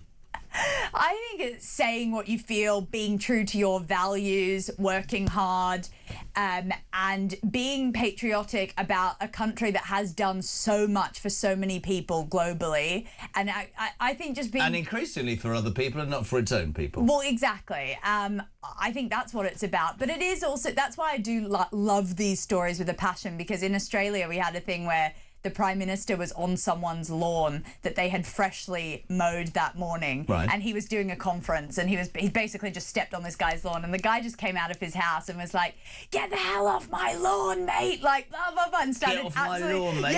and started berating him. And it's like, this is the good part about democracy. And anyone saying that this is some sort of crazy right-wing jab at a chancellor. Well, I think a lot of people on the other side, on the Conservative side, on the Reform side, get so much shtick. In fact, much more dangerous shtick than what Rachel got, which is just a sort of smattering of you're not good enough. Not very good manners. Not very good manners. All right. Gee, I wish we could have you more. I'm so sorry. But amazing job you're doing. We're so grateful. Morning, campers. Pete from Shrewsbury. A little ditty for you very quickly. Rachel had a little plan to cut the 5p hike. Yet another U-turn. Will this government ever learn? Pack your bags, sod off on your bike. Morning, Lee. Morning, Jez. It's Lee from Bexley Heath. The thing that cracks me up about that video is when the fella's heckling her, she didn't know what to say, and then all of a sudden you can see it in her eyes. It's a light bulb moment. She thinks, stroke of genius, and then she answers, "The thing about this country is good manners." And then as soon as she says that, she does this little grin as if to say, "Look at that. The answer of all answers. You can't answer that one back." What a moron.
Not wig. It's a nutty canister, either way. I mean, look at the nut on it. Bob Odenkirk! Saul was great. He was just a breath of fresh air. Amelia Clark! Star Wars versus Game of Thrones. Game of Thrones, definitely. I'm loyal. Don't tell me. Alex Hassel! In season 2, a lot of us get our clothes off. You do know you did that in season 1. Exactly, that's true, yes.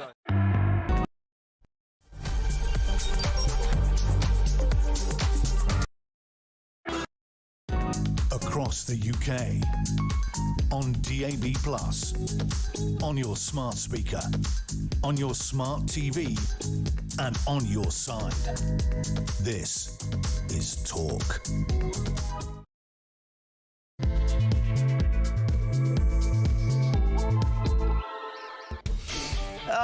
Welcome along and welcome back. Just gone 8 o'clock. It's Thursday morning, the 21st of May. We'll talk, of course, the home of common sense and the home of the alarm clock. Brett, thank you for tuning in.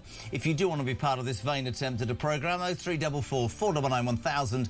You can do a voice note, a live call. You can text to 87222. In a minute, I love a legend, author and columnist of the Daily Mail, Sarah Vine.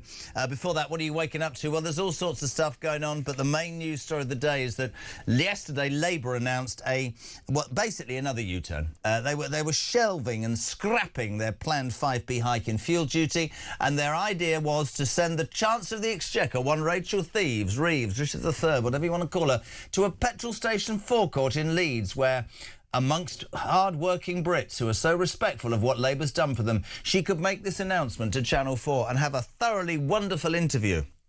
Then a man in a van turned up. Have a watch, have a listen. We're going to get arrested. We've got English flags on here, Rachel. We're going to get arrested. You're ruining the country. Get Keir Starmer out. Look, England flags. You're useless. Labour parties are useless. I love our country. And one of the things about our country is good manners. Not very British. So you know the news about the freeze and fuel.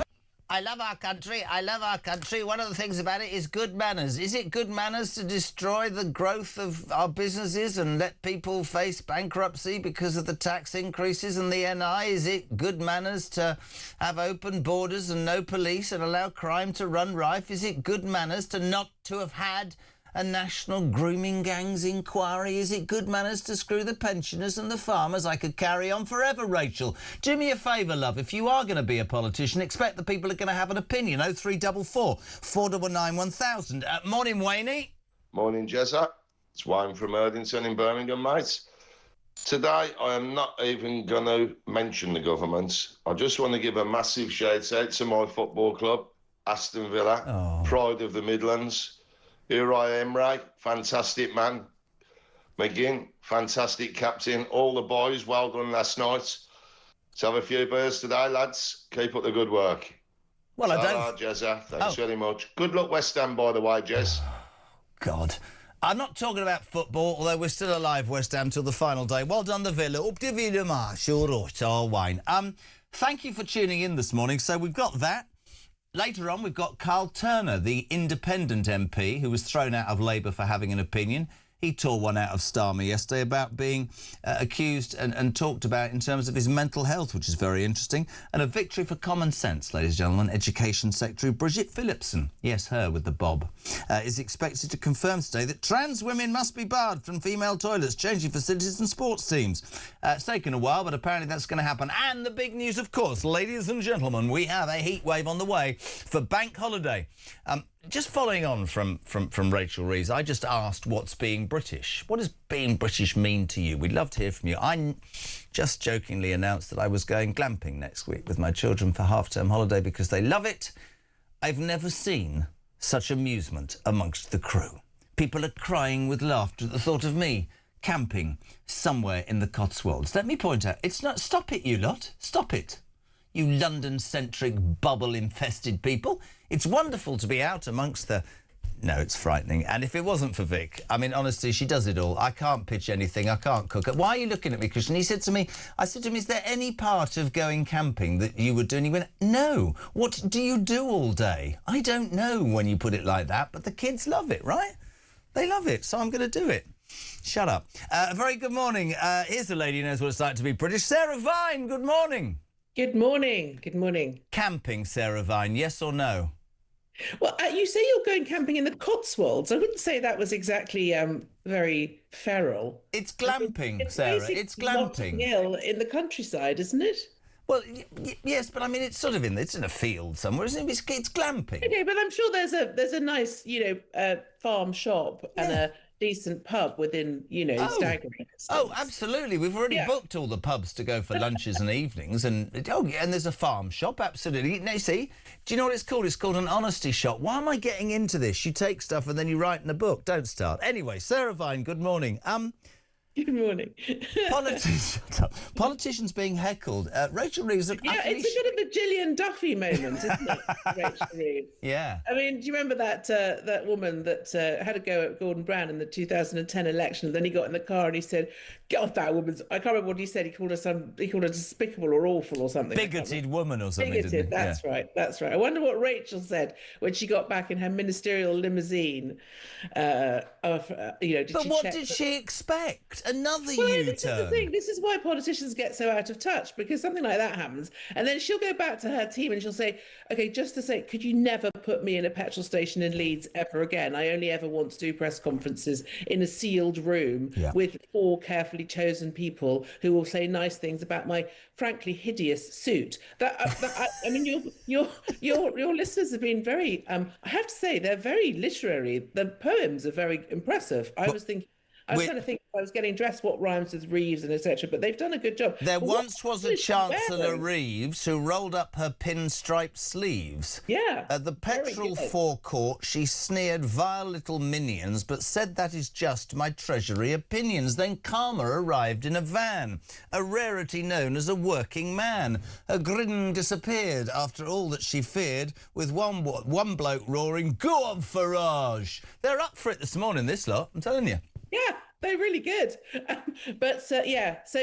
She won't do that again in a hurry. Do you think that this, on a serious note, in terms of fuel, so much money is made by our governments when people have to buy? I mean, is our petrol the most expensive? I mean, we can talk about net zero and everything, but this gets to the root cause of working people. Working people need fuel to fuel their vans and their cars. I had a district nurse on before who said, "I have to pay for my own petrol and I can't afford to go to work." People can't afford to go to work. Isn't this exactly the moment where, not under pressure from the Sun or any other newspaper, but actually this is where a government should have the foresight or the ability to say this would help people? Yeah, I mean, the thing is, as you said earlier, there's a lot of anti-car feeling. Most of it comes from urban places like London and sort of cities where there's a good public system and you can travel by tube or bus or whatever. But most people need their cars. You can't go to work on a bicycle if you're a plumber. What are you going to do? Where are you going to put your tills? How are you going to carry all your stuff? It's completely mad. And there's been this really kind of aggressive effort to basically criminalize car ownership and car use. Yeah.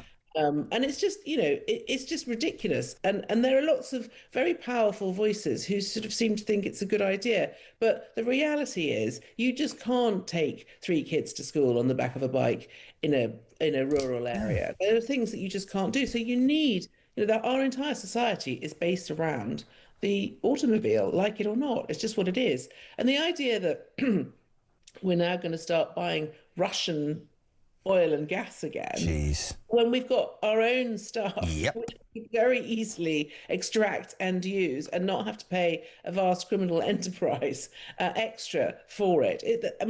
This is the thing that I think is driving people round the bend. They just look at the decisions that the government is making and they think, my toddler could do better. That's the point, isn't it? If you step back from this 5p fuel hike being scrapped simply for political reasons, you go, let me get this right. We've got the most expensive petrol in the land, in the world, it seems, almost. What's it in America? About a fifth of the cost.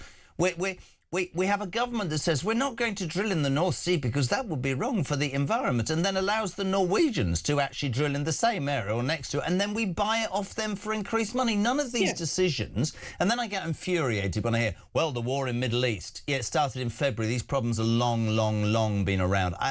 It just infuriates me, like you said, that these decisions are so inane. Kids, my kids could make better decisions, genuinely. they're just idiotic. It's not joined up thinking. The idea that you're going to be buying Russian energy and it's okay to buy it because you're somehow buying it via India. I mean, that's just madness. One thing that's gone totally unnoticed this week, because so much has been going on, is the fact that the government had this sort of highfalutin thing that they weren't going to buy. They weren't going to buy anything off China that had been made with slave labour, because China, as we know, uses child and slave labour, and particularly in the manufacturing of things like solar panels. Yes. Well, this week the government on Monday said that it wouldn't. That it would not knowingly buy anything that had been made with slave labour. So they will be buying stuff with slave labour then? Of course. So this whole thing, and this is the whole net zero thing, which is that you want to sort of you want to have your fundamental thing, which is we're net zero, but then you're paying all these other evil people to do terrible things just so that you can tick that box. It's idiotic, and even someone who's not politically sophisticated or particularly interested can just see that. It doesn't take a lot of intelligence to understand that what they're doing is fundamentally idiotic. Very quick question for you, because one of the things that Steve said was, that's not very British, good manners. A couple of things for you. Steve says, is it good British manners to allow pro-Palestinian marches and allow them to chant anti-Semitism remarks? Brian says, what's it like to be British? If Burnham had anything to do with it, you'd have to ask the EU. What does being British mean to you, Sarah Vine? Well, it's funny you should say that, because I was coming back from Spain yesterday, because one of my relatives has been very ill over there, and they've got this sort of slightly very annoying new system where all the Brits, because we're being punished for leaving the EU, we've got to do an extra thing with the passport and the fingerprints and all of that malarkey.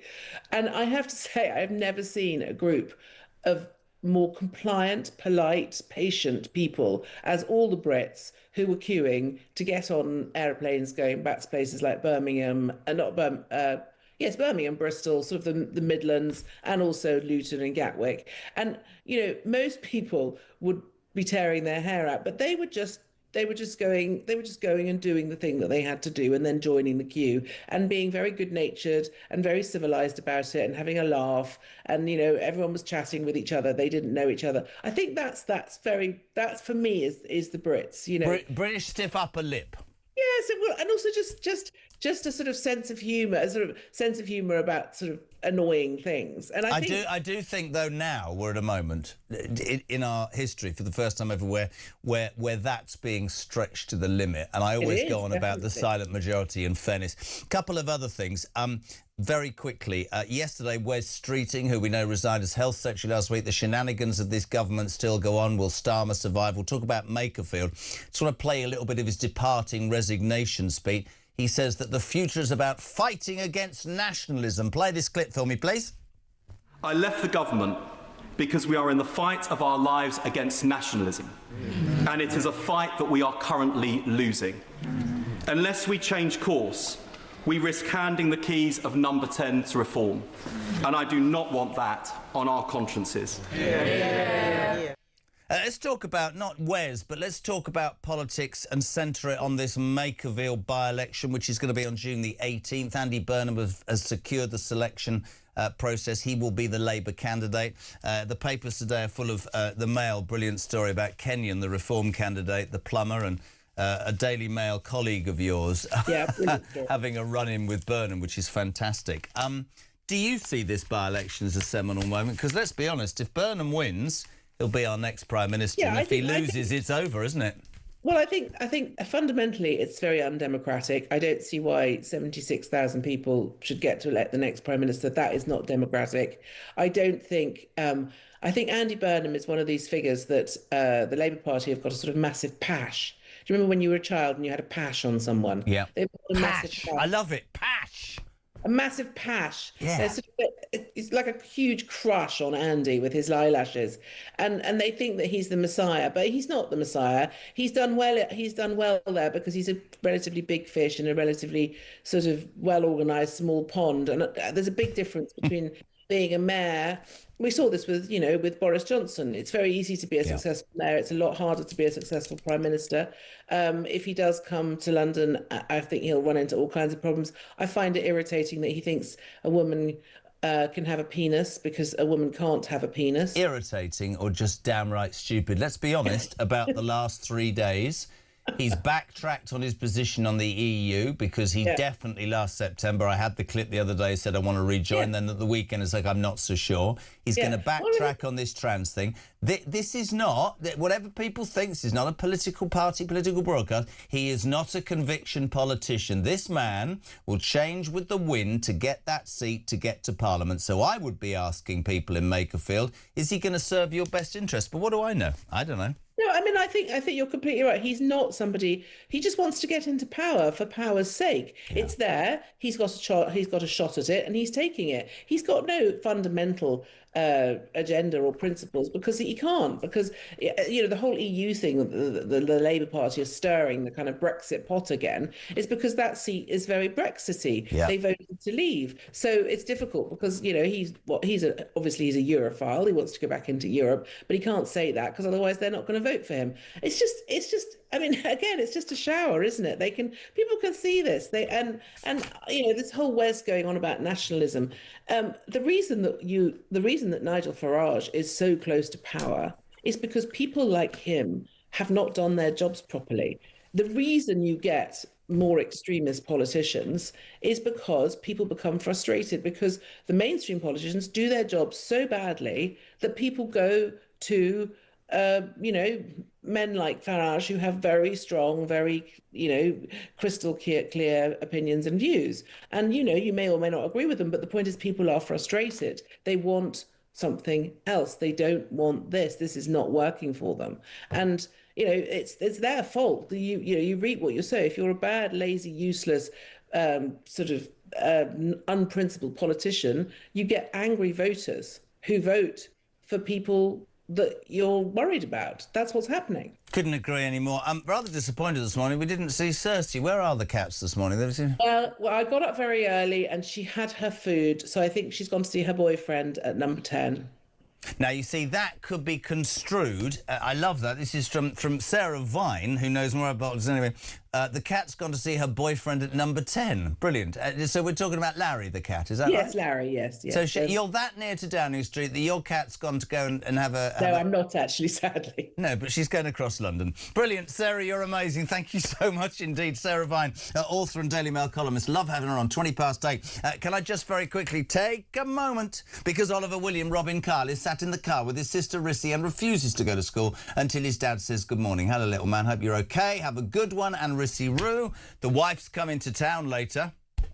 I'm going to introduce you to her, Christian, because you said going camping is not a good idea. She's now going to never make you banana bread cake again. Alan, good morning.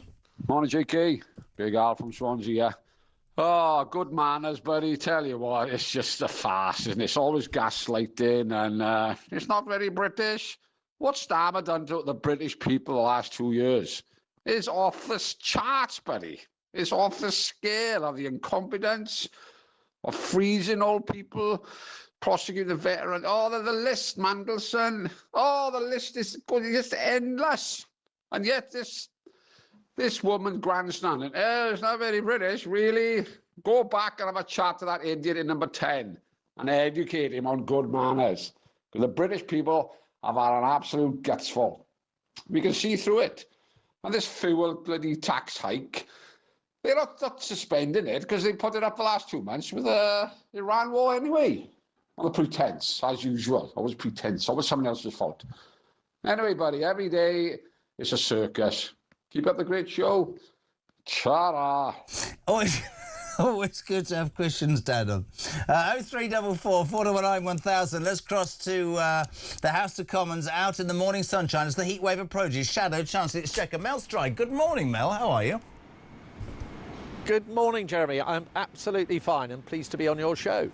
Would you ever, if you stood on a policy that said you're going to raise a 5p duty on fuel and then you did a U-turn because you were incompetent, would you go to Leeds and stand on a petrol forecourt, Mel Stride? Well, I think that the whole decision has been taken in the worst possible way, because they should have decided to do this some time back, and it shouldn't have taken weeks and weeks and weeks of pressure from the Conservative Party and our petitioning and all of the activity that we've been involved in. And the Sun, Mel Stride, and the Sun newspaper. Indeed. I'm not saying we were a lone voice, but I think as the opposition in Parliament, we have held Rachel's feet to the fire on this one, and I think we've been instrumental in delivering this result. But look, Jeremy, the reality is the economy is in a really weak position at the moment because of the decisions that the Chancellor's taking, all this taxing and spending and high inflation, high unemployment and so on, and low growth. And that's why we're in a very weak position when it comes into now leaning into these kind of pressures, like rising food prices, like what's happening in the Middle East. And people are rightly very frustrated, disappointed, and in some cases very angry about what has happened. In terms of rhetoric, in terms of messaging, Starmer stood up yesterday, it might have been yesterday or the day before, and said that our economy is the most successful economy in the G7. How does that sit with... Well, yeah, precisely. I mean, did he make that up? Because I haven't met anybody who thinks that's right. Well, where did that come from? I have no idea. I mean, look, what the government will be doing now is to say, look, we've done a brilliant job with the economy, and any problems that we face from now on are external shocks like the Middle East war, and that's really the story. Well, it isn't. What we know is they came into office, they whacked up taxes to the sort of highest levels in post-war history, particularly on businesses, and part of those taxes, of course, went through to higher prices, because that's what businesses do. They pass on costs. They also are out there borrowing about £250 billion more than the plans that they inherited from us. All of that has stoked up inflation. Is why we had the highest inflation in the G7 last year. And it's the underlying story as to why your listeners, Jeremy, are really suffering and struggling to get by. It's because of socialist economic policies, I'm afraid. I have to say, economically, there are so many things that are wrong with this country right now. One of the big stories of the day, I'd love your take on this, actually. Bridget Phillipson today, apparently, is expected to confirm that trans women must be barred from female toilets. This, of course, follows guidance after last year's Supreme Court judgment that trans women who were born male are not legally women, and it protects in female toilets, changing facilities and sports teams, single-sex spaces. I mean, it's a huge ideological debate, but to me it's really simple, Mel. I've got a teenage daughter. Sorry, I don't want my daughter to be changing in a change room where a man undresses. You can identify... I'm not bothered about that. I just think that it's extraordinary that we have a debate about something that, to me, is pure common sense. We need to have spaces where women can be comfortable, whether it's toilets or whatever, based on the Supreme Court's ruling, which is the right ruling, that sex means biological sex. And I think it's pretty much as simple as that. Have I got a very straight... Is there a very, very funny sound all of a sudden? There is a funny noise.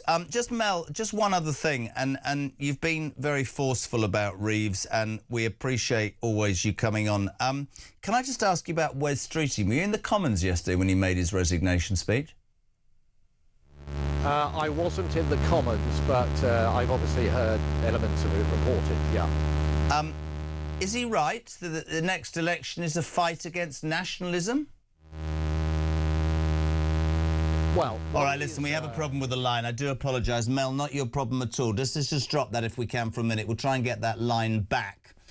Not a great line. Don't worry, Dave, not your problem. Hello to Margaret in Birmingham. Carl Turner's conversation about his mental health should have been private and confidential. How can they treat him this way? We're talking to Carl Turner after the news at 9 this morning. This is the man who was once a Labour MP, now an independent, who yesterday let it be known that the government had briefed against him because of mental health issues that he talked about on this show a couple of months ago. A young family member of his took his own life. It affected him. The government knew that, but when he turned against the government, they threw that back at him, which is utterly disgusting. Still the calls coming in about Rachel Reeves and the white van man reaction yesterday. Let's say good morning to Jay. Morning, Jay. Jay's a fantastic show as always. Can I ask, why do they not have someone in power in Parliament who sets up something when, you know, the veterans leave the military, whether they've done 4 or 40 years or 20 years service or whatever they've done, that there's a guaranteed job scheme, you know, whether it be, you know, because they all get their driving licenses in there, whether it will be a HGV driver that we're, you know, at one point we were really short of, whether it's working on the railway tracks, whether it's security at airports. You know, there's so many opportunities where their skills could be put into place, you know, and I'm just at a point where I think, why is there no help there? I just don't get it.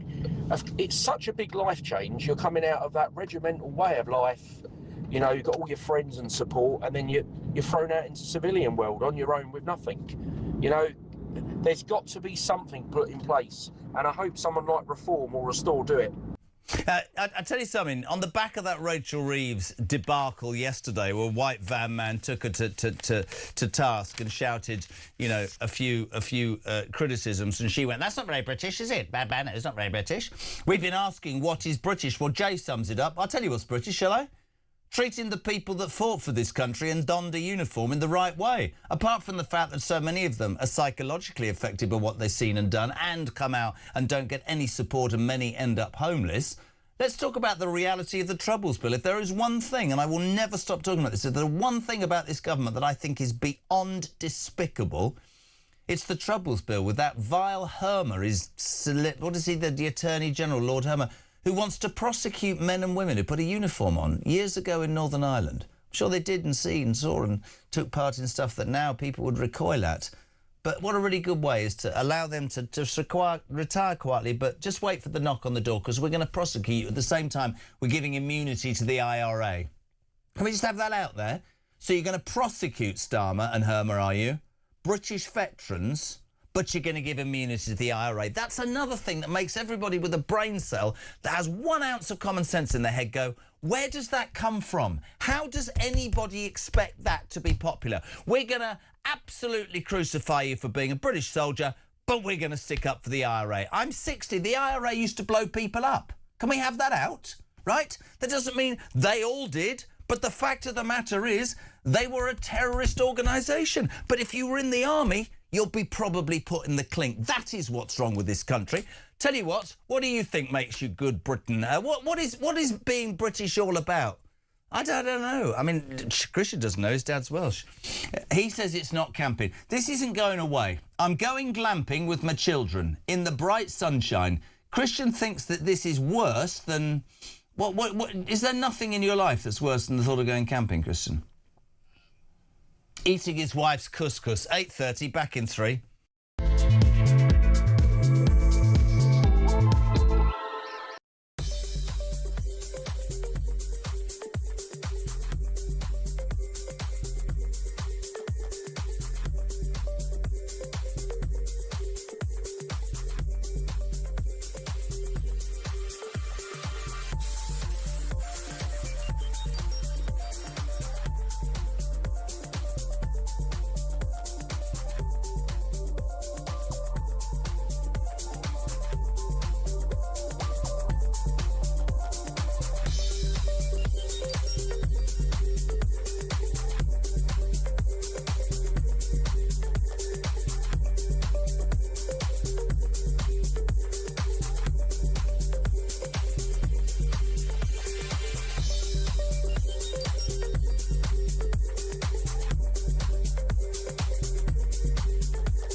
Not wig. It's a nutty canister, either way. I mean, look at the nut on it. Bob Odenkirk!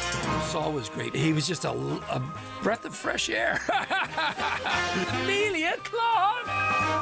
Star Wars versus Game of Thrones. Game of Thrones, definitely. I'm loyal. Don't tell Alex Hassel! In season 2, a lot of us get our clothes off. You do know you did that in season 1? Exactly, that's true, yes. Across the UK, on DAB+, on your smart speaker, on your smart TV, and on your side. This is Talk.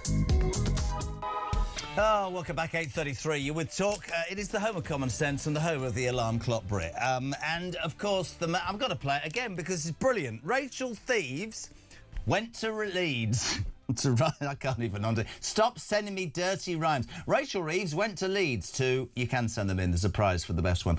Anyway, she went yesterday to announce that the government had scrapped its 5p hike in fuel duty. Hurrah, went everybody. And then the cynics went, how long's it going to be? Only 3 months? Is that because there's a by-election? She thought standing on a forecourt in Leeds was a good idea. White van man didn't. Have a watch, have a listen. Keir Starmer, we're going to get arrested. We've got English flags on here, Rachel. We're going to get arrested. You're ruining the country. Get Keir Starmer out. Look, England flags. You're useless. Labour Party's useless. I love our country. And one of the things about our country is good manners. Not very British. Know the news about the freezing future. It's not very British, apparently. Morning, Jez. At some point, could we have a chat about this word nationalism? It's being used as a bad thing. Surely it's a love of country. Is that bad? Says Christine on the Isle of Wight. I love nationalism, says Sean from Bridlington. Streeting can do one. Can I say, if you are in show business and you get offered a summer season in Bridlington, it's all over. 0344 499 1000. Morning, Jez. Fuel in Weston-super-Mare is £1.90 per litre. Shocking. Great, thanks for that. Have you been to Weston-super-Mare, Big Dave, have you? Nice. How am I, Mr. Kyle, says Jerry in Frome. Frome, do you know where Frome is? Somerset, nice. By the way, if you're in Somerset and you see grass in the middle of the road, it's not necessarily a dual carriageway. How am I, as a driving instructor, supposed to teach my students on a bicycle, or better yet, from home? Well, you won't be able to. You go out of business, which is exactly what you deserve under this Labour government, so stop being so selfish. Melon is in Suffolk. Rachel Reeves talks of good manners, but all the new Labour voters that they keep importing don't seem to have any manners at all, especially when it comes to women. Julian's in Newport, is it? Really big in Wales this morning. Rachel from Complaints said after a manners quote, put that on telly. She obviously thought she did well. She's clearly a public relations disaster as well as an economically illiterate idiot. And I'd like to point out, Julian, that illiterate isn't spelt starting with an A, which actually in itself makes it even more funny. Gaz is in Southport. We're going north. Morning, Jess. Nothing wrong with glamping. Good quality walks in streams and woods. I went recently in Cheltenham. Good show. Keep up the satire. This is all started because seriously, Christian is honestly, he's putting pictures up. Have I got a camping buddy? Glamping's quite nice. It's going to be a nice with the kids for the week, but I'm being humiliated. Tommy looks like Tommy looks like I've declared war on Wales. Dave said, well, it's going to be a bit cold. Christian's just beside himself. Christian's shaking his head. Honestly, Vic, if you're listening, I'm getting slaughtered here because of glamping. Let's go to North Yorkshire. Alan, good morning, sir. Good day, Jezza. First, may I just shout out for your guys on the switchboard. They've been brilliantly courteous and polite. I think it's magic. Fantastic. Anyway, what do you think of glamping, Al? Glamping? I've never been out before. Glamping, when I was a kid, we used to go camping. We used to build our own wigwams, and we were allowed by our parents to go 2-3 miles from where we lived. There was They think I've lost the plot because I'm going glamping with my kids. No, it's the greatest thing in the world, mate. Yeah, see, Christian, put that in your pipe and smoke it. What do you want to say, Al? Right, I've got a couple of very quick points. Brilliant show. First of all, the irony of Rachel Reeves standing in a gas station, having put the petrol up by about, 70, 80, 90p a litre, and says, we're going to give you 5p off. Hello? Yeah. Where's the win in that? And I tell you, if you could eat sincerity, she would die of starvation. She hasn't got a sincere bone in the whole of her body. And if you look at that ridiculous TikTok, whatever that is, by the way, I'm old enough to be your dad, Jeremy. No, you're not. How old are you? How old are you? I'm over 80. Yeah, you are, you dirty git. You could be. My old man. Daddy! He's alive! Daddy's back! Daddy's been reincarnated. Can I just tell you, this is what you just said, right? Jay in Cambridgeshire, Rachel Reeves cancelling the fuel duty rise is like a mugger saying, I would have taken your wallet and watch, but I'm just going to let you keep your watch and then bugger off and expect praise from it. It's true. It's ludicrous. We're 80 on a serious note, genuinely serious note. You ever seen it like this? Ever thought it would get like this in our country? I want to say something else. No, I haven't. It's the short answer on that, first of all. Secondly, and I make no disrespectful respect to your daughter, but I've got a grandson the same age. And when you go to school these days, it seems, right? Yeah. When you do your history lessons, when you're 11 and 12 and you first go up to the senior school, you do the Tudor period and Henry VIII and his 6 wives. And then when you get to the 13, 14, you get the industrial age when Britain built everything in the world, the South African railways, the Indian railways, and the magnificent things we did all over the world. Now, this is the canny bit. When you get to the top of the tree, education, 16 years old, the history lessons are all about slave trading and what we did in those periods of times. And our kids leave school thinking about how wicked we all were. Are we really that wicked? Not once in the whole of my grandson's education was World War II ever. I was born just after World War II, and it's literally just after. And my father served. My grandfather served in the Great War and lost a leg. He gave a leg for a country. And they were heroes in my eyes, absolute heroes. And the kids today are not talked about. If it wasn't for my dad and granddad and the millions of other guys that gave their lives for this country, no, don't stop talking about the war. We need to talk about the war, because if we weren't, we wouldn't be marrying ladies these days. We'd be marrying Frauleins. Thank you very much indeed. You're a good man. Can I say good morning to Rob in Newcastle, who's voiced something that several people have said. You'll have heard me say earlier that the jury in the Manchester Airport assault trial have been discharged after failing to reach a verdict. Mohammed Fahir Amaz and Mohammed Ahmad had denied assaulting Greater Manchester PC Zachary Marsden on the 23rd of July 24. We have to stress this. Whatever your thoughts about who might or might be responsible, and as Rob said, he would expect this to be on the front page of every newspaper and front and centre of every news show. The reason it cannot be is sub-judice. The reason is that this is a case that's still active because we're told legally there could be a retrial. Trust me, Rob and others who have written, there are many things that many of us want to say on this story. It's certainly a view and a story that resonated with our listeners, but we are not legally at this moment able to. I'll tell you what I'm going to do. Let's get a criminal defence lawyer on, Joseph Cottery Monson. Joseph, good morning. Welcome to Talk Breakfast. Good morning, Jeremy. Explain to me why I can't talk about this case just quickly. Well, it was on sub-judice. We like the idea, don't we, that the jury won't be prejudiced and they go into a case with an open mind. Certainly if it was us, one of our nephews, a cousin, a friend from the pub who was on trial, we'd expect somebody to be able to be judged based on the facts, not based on what they've read. So for that, go on. Is it surprising to you that based on the facts that this jury didn't reach a verdict? Well, we could stray very easily, couldn't we? And I don't know if you're testing me there, Jeremy. No, I'm not testing you at all. Into evaluating the evidence. Because it's because somebody said to me, the reason for me asking this is, because I think somebody said earlier, there could be a retrial.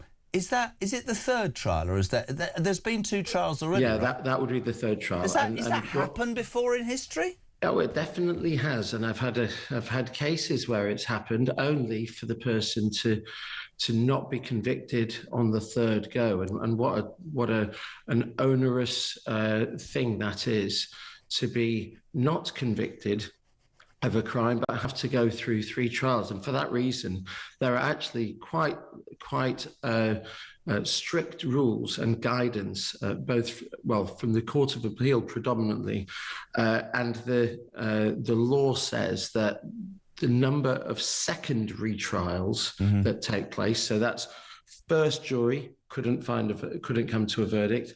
A second jury, so that's the first retrial, couldn't come to a verdict. The number of times where somebody has to be on trial 3 times, or it can be done, should be limited to cases where the offence, the allegation is one of extreme gravity. We won't comment on this one here. It's a matter for the CPS, but we're talking GBH murders, very serious offences,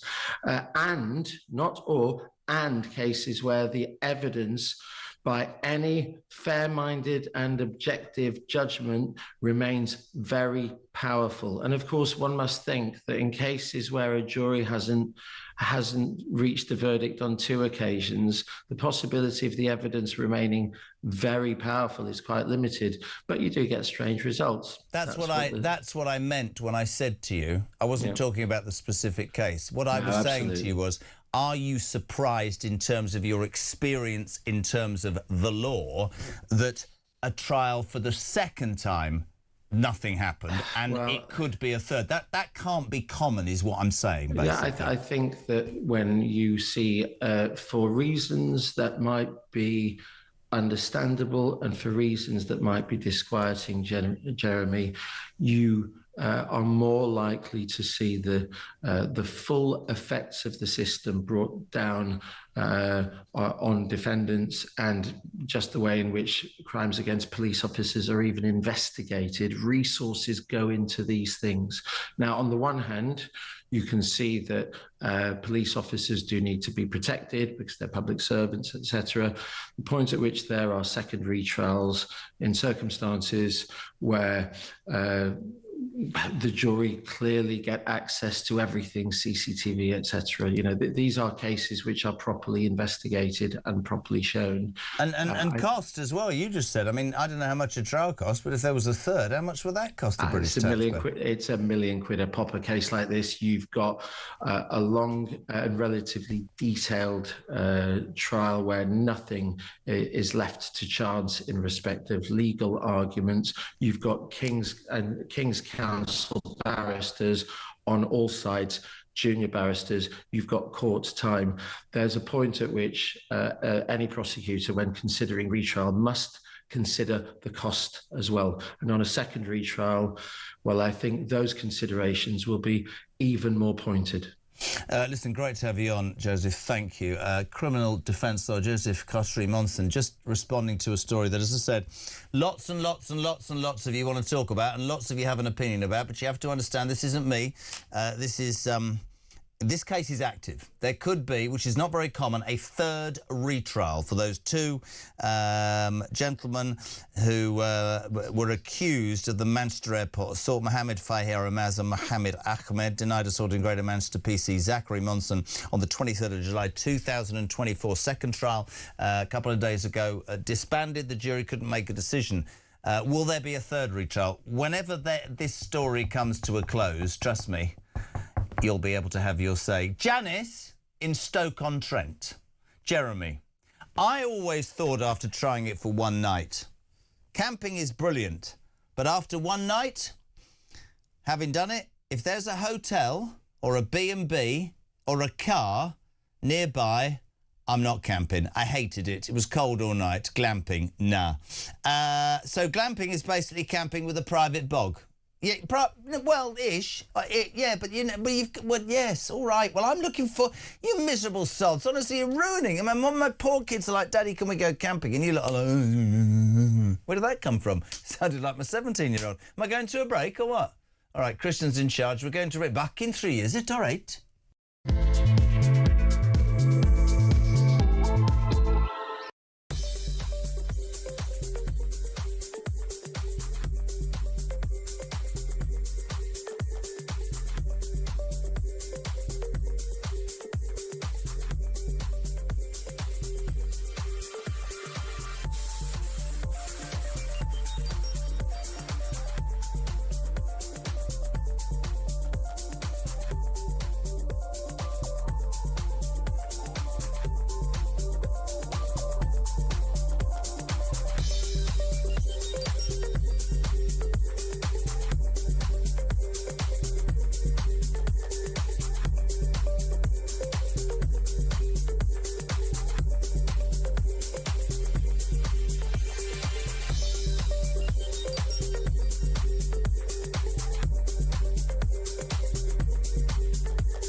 across the UK. On DAB+, on your smart speaker, on your smart TV, and on your side. This is Talk. Welcome back, 10 to 9. We're live across the UK. Yeah, Julie here from 10, Ian Collins from 1, and Kev O'Sullivan on Drive from 4 o'clock this afternoon. Keep your calls coming, 0344 499 1000. Your text as well. Headley, good morning. On the video of Rachel from accounts at the petrol station, she talks about good manners. Was she thinking of Big Ange when she said it? Keep up the good work. Oh, God. Taking the family camping? Maybe we need a GoFund page to help you. It's fine. I'm all right. Steve, Jez, every week when I fuel up my work van, I'm putting about 60 quid straight into the government's coffers. Now the Muppets want a pat on the back for not charging me another 65 quid in Completely agree with you. There once was a Chancellor Reeves who tucked taxes galore up her sleeves. When the man in the van shouted, "Farrow's our man," she picks up a toy and she leaves. Very good, I like that. Jez, being British for me growing up... Oh, sorry. Right, let me just tell you this. This is brilliant. I'm going to do this because I was going to do it some time ago. One of my best friends in the world, who's retired, spent about a week recently filling up the Panini World Cup soccer sticker book. It's got about 1,200 stickers, and he's only one short. There's a reason behind this, and he's got lots of swapsies. He's got about 1,000 of them. Swapsies. And he said to me, what am I going to do with them? I said, well, you can't take them to a school playground, can you? You're 64, man. That's not going to be good. So... he says Oliver can have them, and I've left them in Newcastle, so now I've messed up again, so I'll have to go back. 0344 499 1000, text to 87222. Morning, Carl. Morning, Jezza. Great show, as per usual. Jezza, would there be anything stopping the government from bringing in their own fuel supply from the North Sea? Because we hear about Ed Miliband always talking about being on the international markets and whatnot. Could they not drill their own oil, refine it themselves, sell it exclusively to the UK on their own market, therefore controlling the price for themselves at a lower cost to all us users in the UK? Is that not a possibility?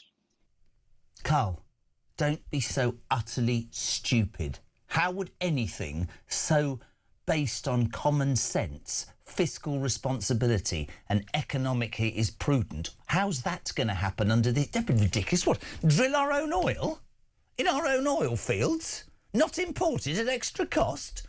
Make what we need to make it better for... No, listen, you need to stay off the radio or the television or the phone line or anything to do with politics. Imagine Carl, some stupid idea that was, wasn't it? Yeah, 0344... Oh, this isn't great. 0344 499 1000. Daryl's in Cumbria. There once was an angry bloke named Carl. I'm not angry!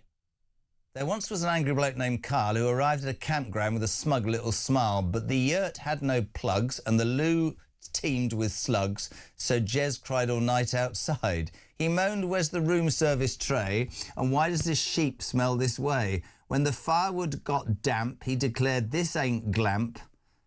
Great. Well, I think all I'm going to say to you, Daryl in Cumbria, is... I hope my glamping's more successful than your poetry, which is crap. 0344 499 1000. Play that football sting, please. In your own time. 90 minutes in 90 seconds. From The Sun. Getting slaughtered about the glamping. A very good morning to the Sun's football writer. We're going to have a wonderful conversation here. He's going to take the mickey. Martin Blackburn, good morning. Good morning, Jez. How are you doing? Well, countdown to the biggest match of my my life on Sunday. I thought West Ham were utterly appalling against the Toon. I was up at the Toon the last couple of days. Awful. Lacking anything. Deserved to lose, and I thought we were down. But then I spent most of Tuesday night cheering on Chelsea, who then did Spurs, so it goes down to the last day, my friend. It does, yes. I mean, that's going to be where most of the eyes are really on Sunday, Jeremy, because of course Arsenal have won the league now, so a few people might tune into Pep Guardiola's farewell, but yeah, all eyes on the bottom really, because Spurs need a point, don't they, against Everton? Just very quickly, they've got Everton at home. They've got an appalling home record. They've only won once since December. Everton want to get as high up the table, obviously, as possible. And David Moyes used to be the West Ham manager, and we've got Leeds, so I'm hoping are on the beach. How do you see it going? Yeah, well, as you know, Everton, Jeremy, they had a big say in the title race. Of course, they got that draw against Man City, didn't they? So they've sort of upset the apple cart before. So if I was a West Ham fan, I'd be hopeful, but probably not confident, I think, you know. So I think that's absolutely right. They need to go and play bloody football and not mess around. Last night, Aston Villa, tremendous success, Europa League, Prince William there. And Unai Emery, is he getting the plaudits he deserves? He's won it 5 times, man.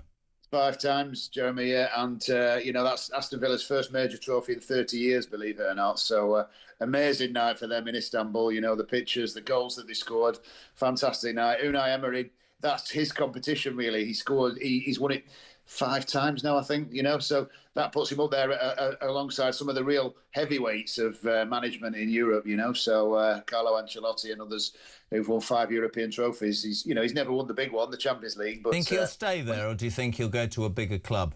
Again, I mean, you know, Villa, there's still a project to be done there. You know, he's got him back into the Champions League now, both through the league and through winning the Europa League. So there's it will undoubtedly have admirers, Jeremy, across Europe. But Villa fans will be hoping that he stays. It's not actually been a brilliant season for Villa. No, they started it off very badly, but it's ending really well for them. And finally, look, begrudgingly, I'm actually quite pleased that Arsenal won the Premier League. Great effort. It's taken 6 years and 3 second places.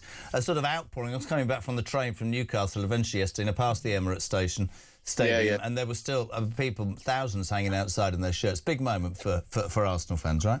Really big moment, Jeremy. Yeah, I mean, it's 22 years since they last done it. You know, it was this. They've been dining out on that invincible season back in 2004 for a long time. Finally, they've done it. You know, whether you like the way that they played, you know, the sort of set piece FC, whether you sort of think that they're great champions or not, I think that's irrelevant, really. You know, Mikel Arteta had to come and find a way to start winning. I thought it was this season or never for him. I felt like he had to win something. Yeah, I mean, I think if they were to blow this and the Champions League and win nothing again, with City having won both the domestic cups, you know, he might have struggled to explain that one away. So, yeah, you'll see on the back of the paper today, Jeremy, as well, there's a story about him possibly getting a new contract, and I think he deserves it. Before you go, Top Man and Sun Sports got it all. Miracle of Aston Bull, very clever. Yeah. Who stays up, Spurs or West Ham, Martin Blackburn? No need to make me feel good. I think Spurs are the big favourites. I think you're right, Jeremy. But, you know, last day, strange things happen on the last day. You know, Guardiola was talking at the other end of the table about if you can take it to the last day in terms of the title race, you never know what can happen. So the same thing applies at the bottom, Jeremy, and you've got to keep the faith. Good man. Thank you, Martin Blackburn from The Sun. This is Talk Breakfast. News at 9 next.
wig. It's a nutty canister, either way. I mean, look at the nut on it. Bob Odenkirk! Saul was great. He was just a breath of fresh air. Amelia Clark! Star Wars versus Game of Thrones. Game of Thrones, definitely. I'm loyal. Don't tell Alex Hassel! In season 2, a lot of us get our clothes off. You do know you did that in season 1? Exactly, that's true, yes. Across the UK, on DAB+, on your smart speaker, on your smart TV, and on your side. This is Talk.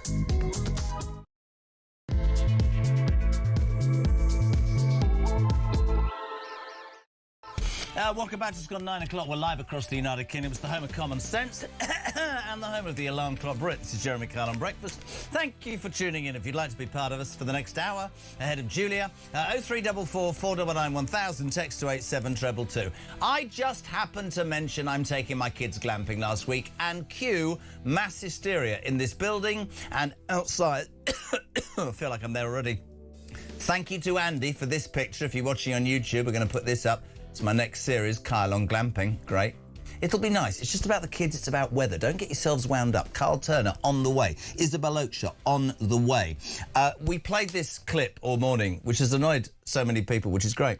Yesterday, the government announced, we're scrapping the 5p hike on fuel duty. We've listened to the Sun newspaper, and we've listened to the Tory party, and we've listened to everybody who said it was rubbish.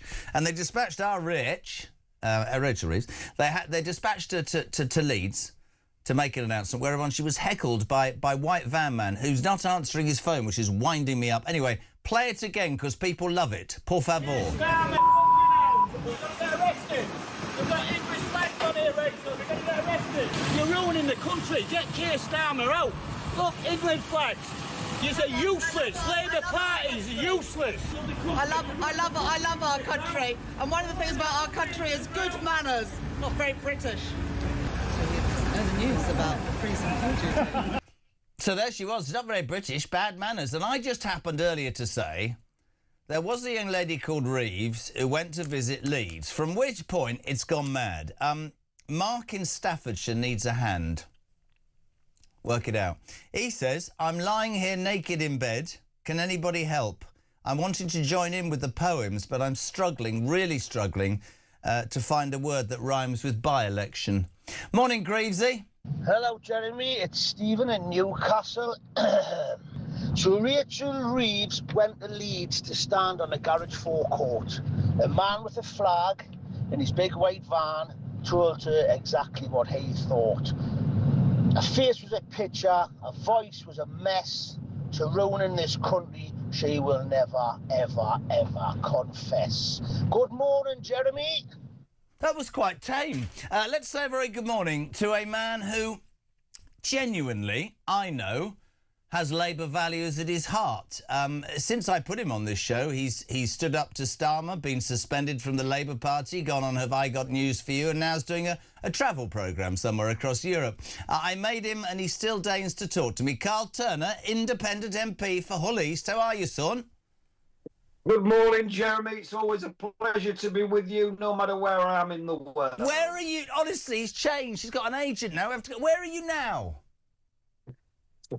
I'm in a little B&B in Corfu in a beautiful village called Agideka, which is very affordable and very pleasant indeed. He's trying to make... You see what happens with the Labour lot? He's still pretending to keep his roots. I'm in a B&B. It's very cheap. It's been flown there in a private jet, ladies and gentlemen, and he's filming there, and then he's going back to his suite. Carl, I want to talk about this seriously, because this... I want to talk about Reeves, and then I want to talk about you yesterday. But I firstly want your response to that. Somebody who gets really... Those sorts of people get really hackled, don't they? Dame Emily Thornberry. That guy that attacked Rachel Reeves yesterday, I would suspect you would agree, speaks for millions of working men and women across this country and how they feel about your... Well, not now, but the Labour government right now, pal. I think that's fair. There's an awful lot of frustration in the electorate. I think that people expect better from a Labour government. We went into power in 24 promising to improve their lot, and unfortunately things haven't improved anything like enough to satisfy people. So people are frustrated. That guy will be grafting hard for a living. He sees costs going up on his business if he's self-employed, business rates, insurance on his motor vehicles, and the price of petrol or diesel at the pump. And really, it's, you know, it speaks to the fact that we've just not got a grip of things enough yet. And what's really interesting when you say a grip of things, I saw you earlier in the week, or maybe last week, talking about, you know, the ridiculous decision to cancel jury trials. And I know how passionate you are about that. And we've talked in the past about the pensioners. What a ludicrous suggestion. Attacking farmers, ludicrous. All these sorts of things. And it strikes me, you know, OK, so yesterday they announced a scrapping of the 5p hike in fuel duty. Why in the name of God did anybody anywhere near this government think that that wasn't going to go down like a cup of cold sick? And you know, when we strip it down, it's for 3 months, and the cynics are going, oh, that's just because of a by-election. I think it's really interesting that they seem to be able, this government, to be moved, whether it's by their own backbench MPs or campaigns. The Sun did a campaign about the fuel hike, and that doesn't say anything about conviction or a plan, does it? Well, I agree with some of that, Jeremy. It pains me to have to say it, but I do. I think we need to do an awful lot more, a lot faster. The reality is we're taking in a fairly substantial VAT take from the fact that petrol at the pump's going up. The price of oil has increased fairly dramatically since the more recent conflict in Iran, and the tax take is bigger. We need to do something with that, in my view. The government say, of course, listen, when people are spending more at the petrol pump or on energy, any fuel, they're spending an awful lot less in the economy. Therefore, the VAT take is not actually increasing net. It's about the same as what it would have always been.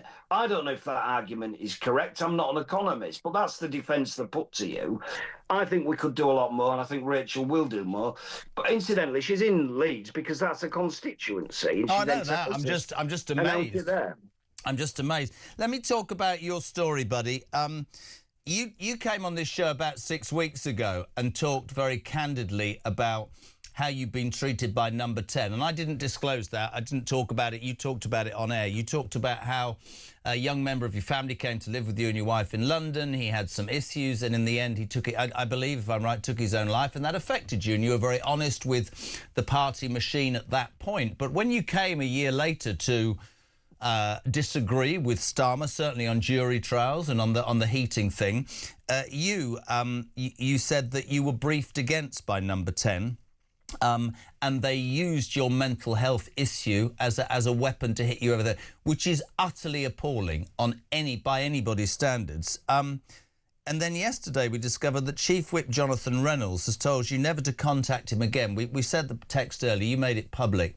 How have they got the front with all that they talk about in terms of, you know, I mean, we have the working people, well, you've screwed the economy, and they talk about, you know, we shouldn't be divisive and we should be caring and we should be sharing.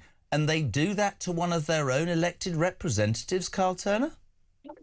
Yeah, just to be clear about it, my nephew took his own life about 10 years ago, in truth. But my mental health suffered a lot at the time, and I sought advice and support and help from the health and well-being back then. And there was a time where I had to stay in a hospital in Hull because I was just very ill and I needed to be in hospital. I was truly incredibly unwell. I wasn't sectioned, but I needed to be in there, having, if I'm honest with you, attempted to take my life. And it was very dramatic for the family and put strain on the family, as you would expect. Of course. But I got better. A couple of sort of 15, 18 months ago, I was under the cosh again.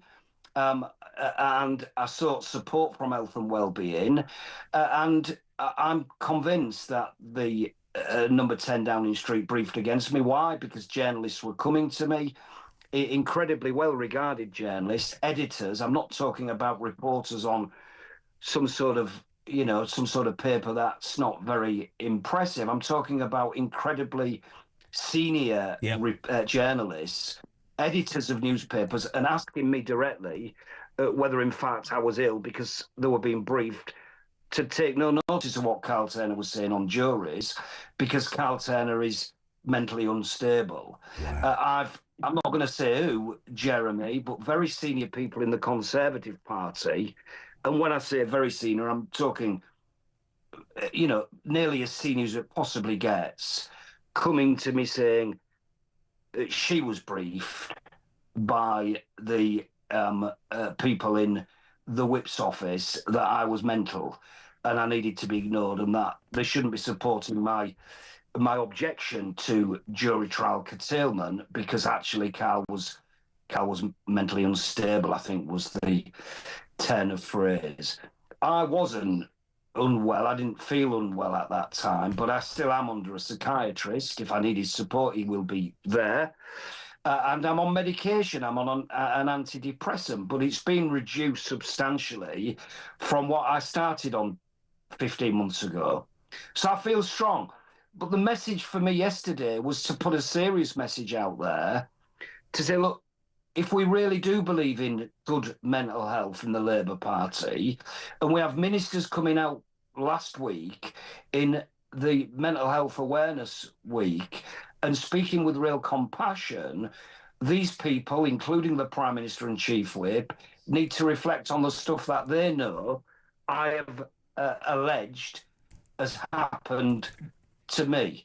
Now, neither of them have come back to me to say that that's going to be investigated. One example I'll give you, which I've spoken to the Chief Whip about, is when he was required to speak to me about my so-called poor conduct, which was my opposition to jury trials, I was receiving text messages from journalists whilst we were on the phone, which was saying, we are now being briefed that you've been suspended. I'd not been suspended. The Chief Whip was ringing me to have a discussion with me, not to suspend me, but it was clear that Number 10 were briefing I was about to be suspended, and Johnny Reynolds, for whatever reason, decided not to suspend me, just to warn me. But the stuff they were talking about was just made up. It was fabricated. I've not had any disagreement with any colleague in Parliament, apart from the public ones where I've said the plan is ludicrous. And there's this alleged my conduct being horrible to people is just made up. It's not true. Find me the person who says I've been horrible to them and I'll speak to them about it. But it's not true. It's just about smearing someone on the basis that they think if they can put pressure on an individual like me, I'm going to give in with my opposition to jury trial curtailment. I'm going to go away, lick my wounds and wished I'd never been born. That can't happen to me, Jeremy. I'm a criminal lawyer by profession. I was charged with handling stolen goods. The judge who became a close friend of mine is Honour Judge Tom Cracknell, who's now passed away, bless his cons, but I'm in touch with his daughter. Her and I have become friends. He would have sent me to prison if he was trying me without a jury. Because when the prosecution threw the towel in and said, Your Honour, there is no evidence to prosecute this case, this effectively saying this defendant should only have ever been a witness. That's as much it should have got to. But when I was told I was free to leave court, His Honour Judge Tom Cracknell said, there's no smoke without fire, be more careful in future. That suggests to me it was a gentleman, Tom Cracknell, a wonderful, incredibly impressive judge, and a brilliant practitioner when he was a practitioner at the criminal bar. His attitude was, no smoke without fire. That suggests to me that the judiciary are not best placed to decide the fate of those who are accused of serious crimes. And the irony, which I mentioned in Parliament yesterday, is our leader, Keir Starmer, the human rights lawyer, campaigned between 1997 right up to, I think, 2007, to scrap single judge trials in Northern Ireland. He did. Because they were proven to be unjust. Now, just bearing this in mind, Jeremy, those trials we're talking about in Northern Ireland, the Diplock courts, are trying serious terrorism offences. So the Prime Minister thinks those accused of terrorism deserve a jury. The reality is, if you're accused of something, you should be entitled to get the Crown to prove it before a jury of 12 men and women, good and true. Ordinary folk, you could be on the jury, could be me on the jury, could be a dentist, doctor, could be some grass getting on a bike in the morning and pedaling to the factory. It's everyday people who are selected at random to decide whether you or me or our kids are guilty of what the Crown has accused them of. And I think that's a terrible mistake. And regrettably, my opposition to it was far too vocal and far too effective, because we ended up with 92 abstentions, at which point suspended me to give a warning to the PLP. If you carry on abstaining or voting against, you'll get what's happened to Turner. That's the truth. What's so appalling from my point of view, and I know the signal's not great at the moment, is that, as I said to you, a party that purports to care about anybody and everybody, you know, a party that says we're for working people, we're for this, we're for that. What an appalling way to treat one's own. Can I just ask you, in terms of yesterday, when actually, can I play that clip, because we go back to the mental health, and I want to ask you about Starmer in a sec. We talk about Judicial. Can you play that clip for me, please, Big Dave? I received hostile briefings and smears about my mental health from the lads in number 10 Downing Street. The Chief Whip's shaking his head, but he knows about it, Mr. Speaker. The Prime Minister knows that my nephew Matty took his own life as a result of work-related stress as a young criminal lawyer. So during Mental Health Awareness Week, while ministers spoke with compassion about health and well-being, did the Prime Minister reflect on those hostile, discriminatory briefings which he knew about and he allowed to happen? Can I thank him? And he has told me previously about Matty and the impact that had on him, I totally understand that, and I want to be absolutely clear that nobody should be smeared in relation to mental health, nobody on any issue, whatever they may argue on any other issue, nobody, and I will do everything I can to make sure that that is the position. Carl, were you satisfied with the Prime Minister's response? Well, look, I want the Prime Minister to go away and have an inquiry amongst his people in number 10. He knows it's true. I've written to him. My solicitors wrote to the Chief Whip on the 12th of January. The reply, if I remember rightly, that came back was, look, we're not capable of controlling everybody. In other words, if there are briefings and smears, you need to identify who they are, because we can't deal with them if we don't know who they are. Now, how can I know they are? I've just got journalists ringing. And one thing about journalists is they don't really reveal their source. No. But when it's more than one journalist, and when it's editors of newspapers ringing me, it becomes apparent to me that it's happening. And do you know what's really interesting for me, if I can just jump in? If I can just jump in, do you know what's really interesting for me? And I was very vocal in my support, and then I backtracked. I realised the mistakes he's made. Do you remember when Johnson was under the cosh, and all we heard about from the Labour Party, from Keir Starmer in particular, you're the main man, you're in charge. Even if you didn't know these parties were going on, you should have been all over it. You ran the prosecution office. You're in charge of government, you should know. It's exactly the same fact here, Carl. Cannot whitewash this disgusting way to treat anybody who's gone through those issues. And you know what we think about you on this show. You're honest, and, you know, that goes a long, long way. Do you think...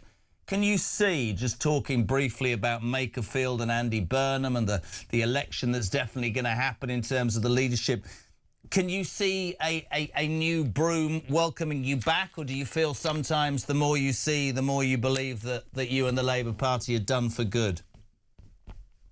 I think the new leader, whether it's Wes Streeting, Andy Burnham, Angela Rayner, or all of the ones who have been talked about, would have me back in an heartbeat. I mean, I'll be fair about Wes Streeting. I forwarded my solicitor's letter to every single cabinet member. Wes Streeting I wouldn't support Wes, by the way, Jeremy. He's not my cup of tea as leader. But he was the person who immediately contacted me and said, this is just not good enough. I'm going to raise it with the Chief Whip and I'm going to raise it with the Prime Minister. Now, that's a cabinet member at the time. And since then, Wes Streeting has messaged me, not once or twice, several times, just saying, mate, how are you getting on? Are you all right? Now, he knows, Jeremy, I'm not going to be his #1 fan in any contest. I've told him to his face I wouldn't support Wes, but I'll tell you something, I could live with him as being leader because I know he's a decent, kind, compassionate individual who thought what was happening to me was an absolute disgrace. Couldn't agree more, Carl. Listen, we're always here for you, mate. We really appreciate anything. Enjoy the filming of the travel show somewhere in wherever he's doing. He's having a life, old Carl Turner. I just say, Jeremy, I'm a massive camping fan. Oh, sorry, bring him back. You're a what? You're a yeah. So I'm getting slaughtered. I'm getting slaughtered here because I mentioned lovely weather next week, heat wave on the way. I'm taking the kids glamping. They love it for half term. Have I had the mickey taken or what? What's wrong with these people? It's fantastic, Jeremy. We've got a 1982 Transit minibus convert, and we just love to get out there in the sticks. My little girl has the best time on that just basic, lovely camping trip. And we have a great time as a family. We come home stinking and need a good shower, but it's worth doing because it just is out in nature. I love it. I've got it. Don't go to. I've got a voice note. Wayne, good morning. Good morning, Jezza. Do you want my opinion on glamping, mate? It's what rich people do to try and make themselves feel common. Because they couldn't live in a caravan and they couldn't have a proper tent in holiday because it's just a bit grim. Whereas glamping, they get the luxuries and amenities of a hotel and feel like they're one with nature and one with the common man. Jezza, you've sold out, my friend. I've got to say about Wayne, see, the missus has got 3 tents, right? She'd go and do the whole, like, in a field, cow could fall on you in the middle of the night, you know, freezing. Glamping's as far... I think Wayne's spot on. I'm a complete fraud. I wouldn't go proper camping. I mean, this is bad enough. I've got long johns, mate. It's going to be a heat wave. He's gone. Carl, you're a man. Good man, good man, good man. Thank you very much indeed. 9:25. We're live across the United Kingdom. On a serious note, what the Labour Party did to him with everything he's gone through, whatever your politics, that's disgusting. If anyone, you yourself or anyone listening is affected by the issues that we just discussed, please check out talk.tv/helplines. All that you need there, talk.tv/helplines. If the conversation about your mental health, you could resonate with that, you have concerns, that's a fantastic thing. Talk.tv/helplines, 9:25. We're back with Isabelle Oakshot next on Talk Breakfast.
not wig. It's a nutty canister, either way. I mean, look at the nut on it. Bob Odenkirk!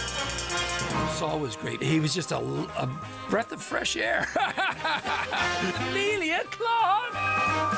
Star Wars versus Game of Thrones. Game of Thrones, definitely. I'm loyal. Don't tell Alex Hassel! In season 2, a lot of us get our clothes off. You do know you did that in season 1. Exactly that. Across the UK. On DAB+, on your smart speaker, on your smart TV, and on your side. This is Talk. Welcome back, 9:20 at 0344 499 1000. This camping thing has gone crazy. Didn't I have a lovely time though? Honestly, everything's fine with me fag and me wine and all for £100, you know. Thank you very much, Pete in Shrewsbury. Reg says, Jez, when it comes to camping, I think I'd rather beep in my own hand and clap. Fantastic. James, it's not glamorous. No, fine. Hold on a second, what am I doing? Oh, yes. Isabella, oh no, Debbie, play. Good morning. Morning, Jeremy. It's Debbie from Bedford. Do you know, I'm just watching the interview with yourself and Cole Turner. I think it's absolutely disgusting about bringing up his mental health. People in my own family with mental health abuse, they're not doing what they're doing. They push him over the edge. And to try and turn people against him, he should never have been suspended in the first place. I couldn't agree more. 9:30. Keep those coming. 0344 499 1000. We'll say a very good morning to Talk's international editor, and we will start, Isabelle Oakshot, in a way that you never thought I'd start. First of all, good morning. Morning. Have you ever been? Would you ever want to go glamping? I have actually. Oh my God! That's the new programme. Shall I send you a picture of me glamping? Yes, please. You can put it on later. It might even contain a picture of the Tice man glamping.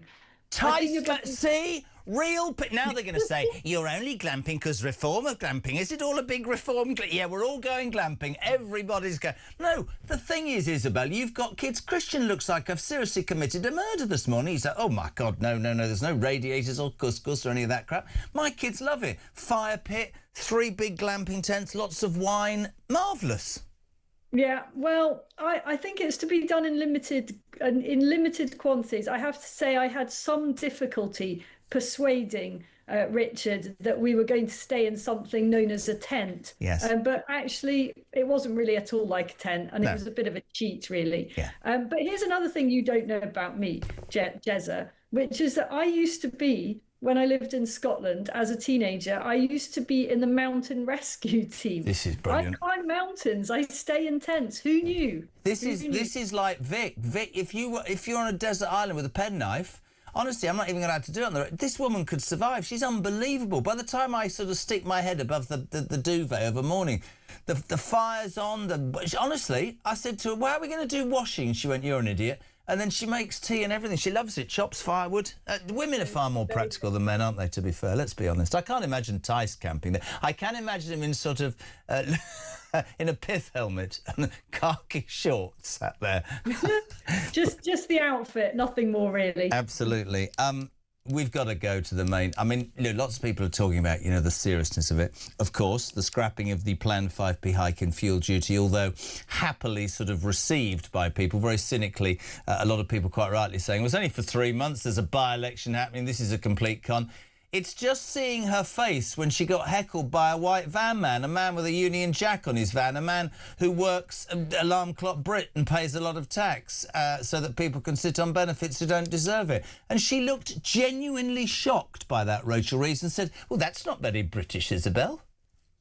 Well, as I said to Peter last night, I mean, much of what this government is doing is not very British at all, including failing to prioritise the British people when it comes to the allocation of public services. That's not very British, is it? Yeah. I mean, I thought that she responded in quite a dignified, unflustered way to what was a complete PR disaster.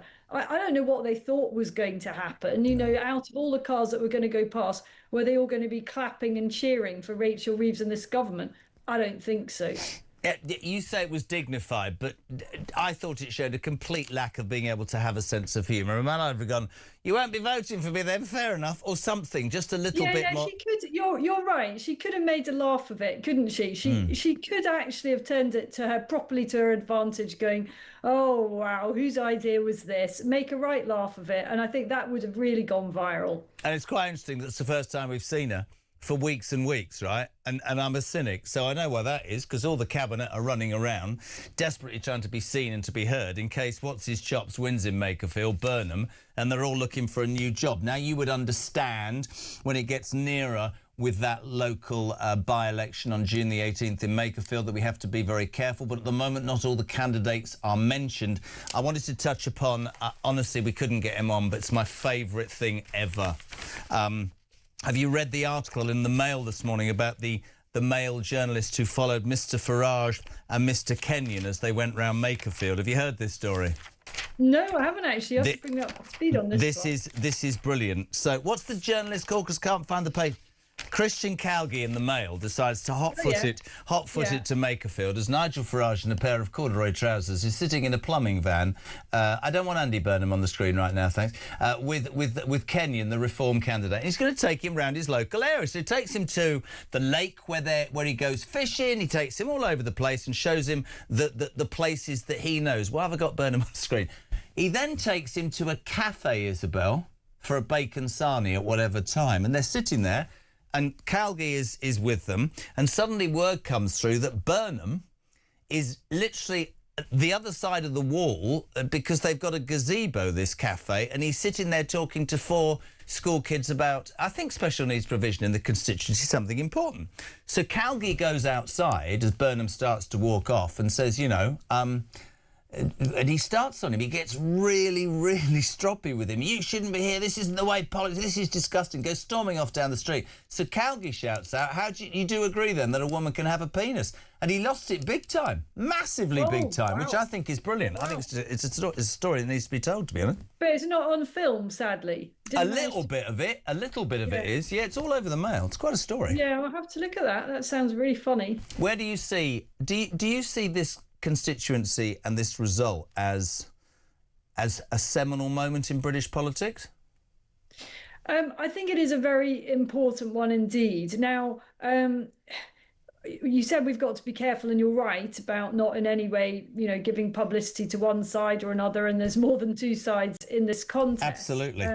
But it's no secret that clearly Reform hopes to win this seat and thinks that given the result in the last general election, they have a really good chance, and there will be all sorts of other parties that are trying to contest it, including the Conservatives, even though there are senior figures within the Conservative Party who actually feel that the Conservatives shouldn't campaign really at all and just basically have a paper candidate.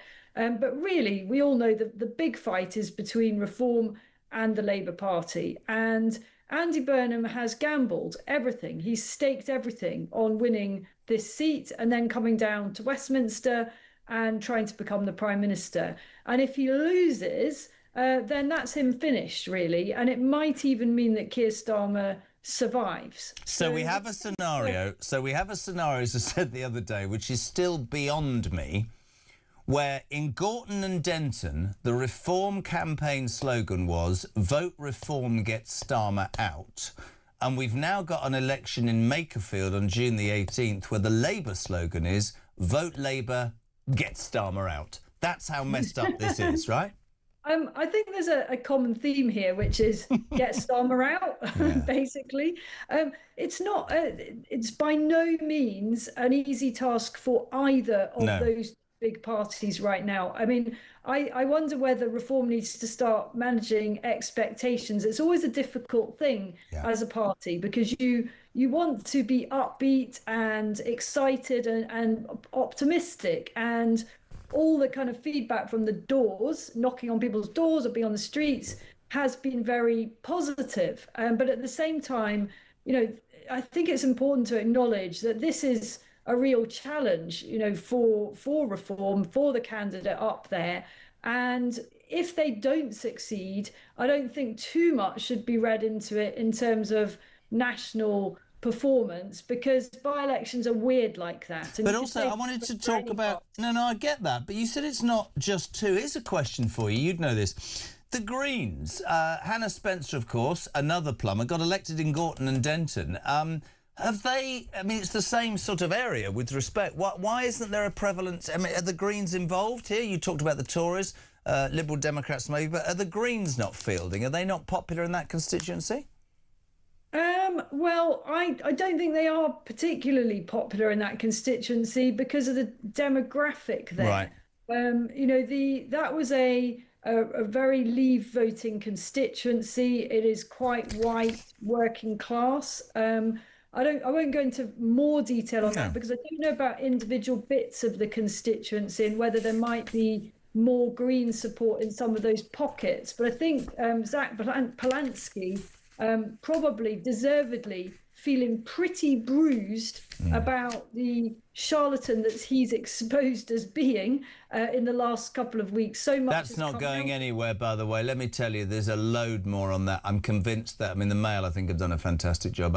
Do you know, when people say to me, oh, I'm not supporting anybody when I say this, I cannot believe that 18% of this country could be hoodwinked into thinking it's all right to vote for a party and a man that wants to legalise heroin. It's beyond my... I don't even... It does not in my head, and I don't care what they write about him, because if he's the answer to politics, I'm not even... It's ridiculous. It's ridiculous. Well, what I want to say to that is that when my colleague and researcher Christian was up in the constituency on Friday, we actually had a lovely conversation with a young woman, I guess she was about 19 or 20, in Makerfield. And she clearly had no idea what the by-election was, what voting is, how to vote, or anything about any political parties. And she actually wanted to be filmed, and we've got that clip and we can share it with you. And I thought it was such a damning indictment on our education system. You know, she just didn't have a clue, bless her. She was so sweet, but it's not her fault that she had no idea about how our democracy works. Practical education, I am so with you. There's so much that we should... I mean, that would be an absolutely obvious thing to do. Teach your kids everyday things. Can I just tell you that having had a conversation with you wonderful person, about camping, and you've said that you like glamping and that you dragged the Tice man along, Jay says, Jezza, just face up to it, you're a Richard Tice glamping wannabe. I don't think even Richard Tice is a glamping wannabe. I think he was a bit dragged there. And when I send you the picture, you will see that it was a proper cheat. I mean, it was even more... So's mine going to be. I booked 5 gastro pubs for every evening, but I mean, we are sleeping outside, and, you know, stop frowning, Christian. Isabelle, thank you so much as ever. Love to get that stuff on that lady, actually. That will be really good to play on the show, if that's all right. Fantastic. Isabelle Oakshot, thank you. 20 to 9. Ryan Saby, Deputy Political Editor of The Sun, on the way. Morning, Paul. Hi, Paul from Bristol here. Rachel Reeves went to Leeds to tell us what needed to be heard, but nobody took her seriously because she looks like Richard III. That is brilliant, and I'm just so... I didn't think he was going to say Richard III. I thought there was going to be another word. Lemon curd. Back in 3. Cheers.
across the UK.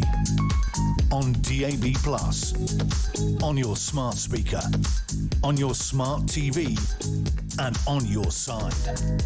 This is Talk. Welcome back. 9:45 almost. Julia Hartley-Brewer from 10. Listen, let's go back. It all started this morning. Well, yesterday it started with the government announcing this scrapping of the 5p hike in fuel duty. They sent Rachel Reeves to a constituency in Leeds. She stood in front of a petrol station and said, "Oh, we're going to help." I didn't sound like that at all. And got absolutely heckled to hell by a white van man. Ryan Saby, Deputy Political Editor of The Sun, you were there. I was there. It was brilliant to watch a proper battle fight between the two of them. And it came out of nowhere, really. We were just doing about to do an interview with her. She was standing there in the forecourt, and this guy just comes up, and as he's about to fill up with petrol, he goes at her for the first time. Then he goes in to pay for the petrol, has another go at her then, and then he goes back to his van, has another go at her, and as he drives off, he then decides to, go for it and then say, "Look, I've got 2 flags and I'm British." You're going to arrest me, yeah. Yeah, no, exactly. And it was, I think she'd lost her patience by that point because she was doing a couple of interviews and they had to be replayed and re-asked the questions. And I think at that point, when he was driving off, she said, talked about manners and being British. Well, we're talking about British in a minute. Let's just see your interview. This was you interviewing Rachel. Was this before or after? So this was after that. Oh, yeah. Here we go. Have a listen. Have a watch. Comes to Andy Burnham and the by-election, will you campaign for him, and would you accept any job in the future government that he has, possibly? I'm absolutely backing Andy Burnham in the campaign in Makerfield. He's been a great mayor. He wants to return to Parliament, and we've got to do everything we can to beat reform in this by-election. So, yes, I'll be campaigning for Andy in Makerfield. And is there concern if he doesn't beat reform, the sort of wider political picture? But we saw in the local election results just a couple of weeks ago the threat that reform poses. But we're talking at the moment about helping people with the cost of living. I know you have to be balanced. I try. I just don't buy any of them. How unauthentic is she? Well, I think the trouble is she gave as good as she got yesterday, I think. Did she? I think, yeah. I mean, couldn't she made a joke of it and gone, "Well, you're not going to vote for me, mate, are you?" Wouldn't that have been more it would probably have been a little bit better. But she, in terms of the British thing, I think it was probably the politest comeback she could probably come back with. But let me ask you, as a respected journalist, what does being British mean to you? But, country... No, so many things going through my mind, actually. Well, I'll tell you what, you get 30 seconds, because we had a voice note in the first hour this morning, which I want to play now, because this sums up why I do this job. This is Rob. Some of you might disagree with this. He says this is what being British is. Have a listen. Eventually. Morning, Jez. Great show as always. Rob, on the way to work. She wants to know what being British is about. I'll tell you what being British is about. It's all them blokes who stood on the beaches 80 years ago, mate, stopping people invading this country and fighting for everything they love for. Only a generation or two later to watch her and her ilk give this country away to people. Is that British? No. Watching veterans sleep in shop doorways while illegal immigrants get given 4-star hotels. Is that British? No. Watching girls get raped on a production line. Is that British? No. I could go on all day, but I don't want to because now I'm getting pretty angry. Labour, out! He was quite angry, but you understand it. Yeah, totally. And I totally get that, man. And that was the same vein as the heckler that we saw yesterday, and there's that frustration of how the country that they grew up in, the country they think they're living in, has totally changed. And in some parts of the country, has changed beyond all recognition, whether it's to do with immigration, look at the cost of living, living standards over the last 20 years. People are struggling. I look around this country and I think about the cost of food, right? And I think about the cost of energy. And then I think about how you can go into a shop and nick 200 quid and nobody do anything. There's no police on the streets. We've got absolutely no military. Our borders are open. We've got high unemployment amongst youth. We've got 8 million on benefits, a benefits bill that outweighs the tax that we get from people working. We've got ideology in schools. We've got people who make excuses for the perpetrators' crime and the victims, nothing happens. We can't even get our head out of our backside and have a national grooming gang inquiry, which I think is a stain. We went through that post office thing. We haven't even started talking about the infected blood scandal. I don't know. Maybe it's just part of getting old, but you start to reflect and you think, where did we lose our way? I mean, that woman yesterday, it is a question for you as a journalist, right? So she's up there talking about field duty, saying that she'll campaign for Andy Burnham, yeah? Yeah. As David Lammy said. Yeah. So and Lisa Nandy said. They're all going to go and campaign for a man who wants to take their boss's job. Yeah, their collective line, responsibility. Their line will be, we want the best players on the pitch. We want to see Andy Burnham return to Parliament. However, the knock-on effect of that is, come what June the 18th, June the 19th, he's going to be collecting as many names as he can from Labour MPs to try and get through the number 10 as quickly as possible. That's there the reality. is a scenario, as you said, that this is such a seminal moment that he could lose this. Yeah. His political career's finished, and Starmer would beat Wes Streeting. He would beat him. That is the thing, and I think that's when it throws open the whole contest. If Burnham loses, it's going to be Starmer. Well, I've got a mandate. I got the mandate 2 years ago. Wes Streeting, very, very keen, has already told the Prime Minister in person that he will stand against him. And then there'll be someone from, the sort of leftish, soft left part of the party, Angela Rayner, Ed Miliband, who might come forward. And it might well be that Keir Starmer comes through the middle, the vote is split, and he wins. It's interesting for me. The Burnham thing, and again, this is not me in any way. I was very surprised last week that already they were coming for him. Not surprised, but that's what you want. That's what's going to happen.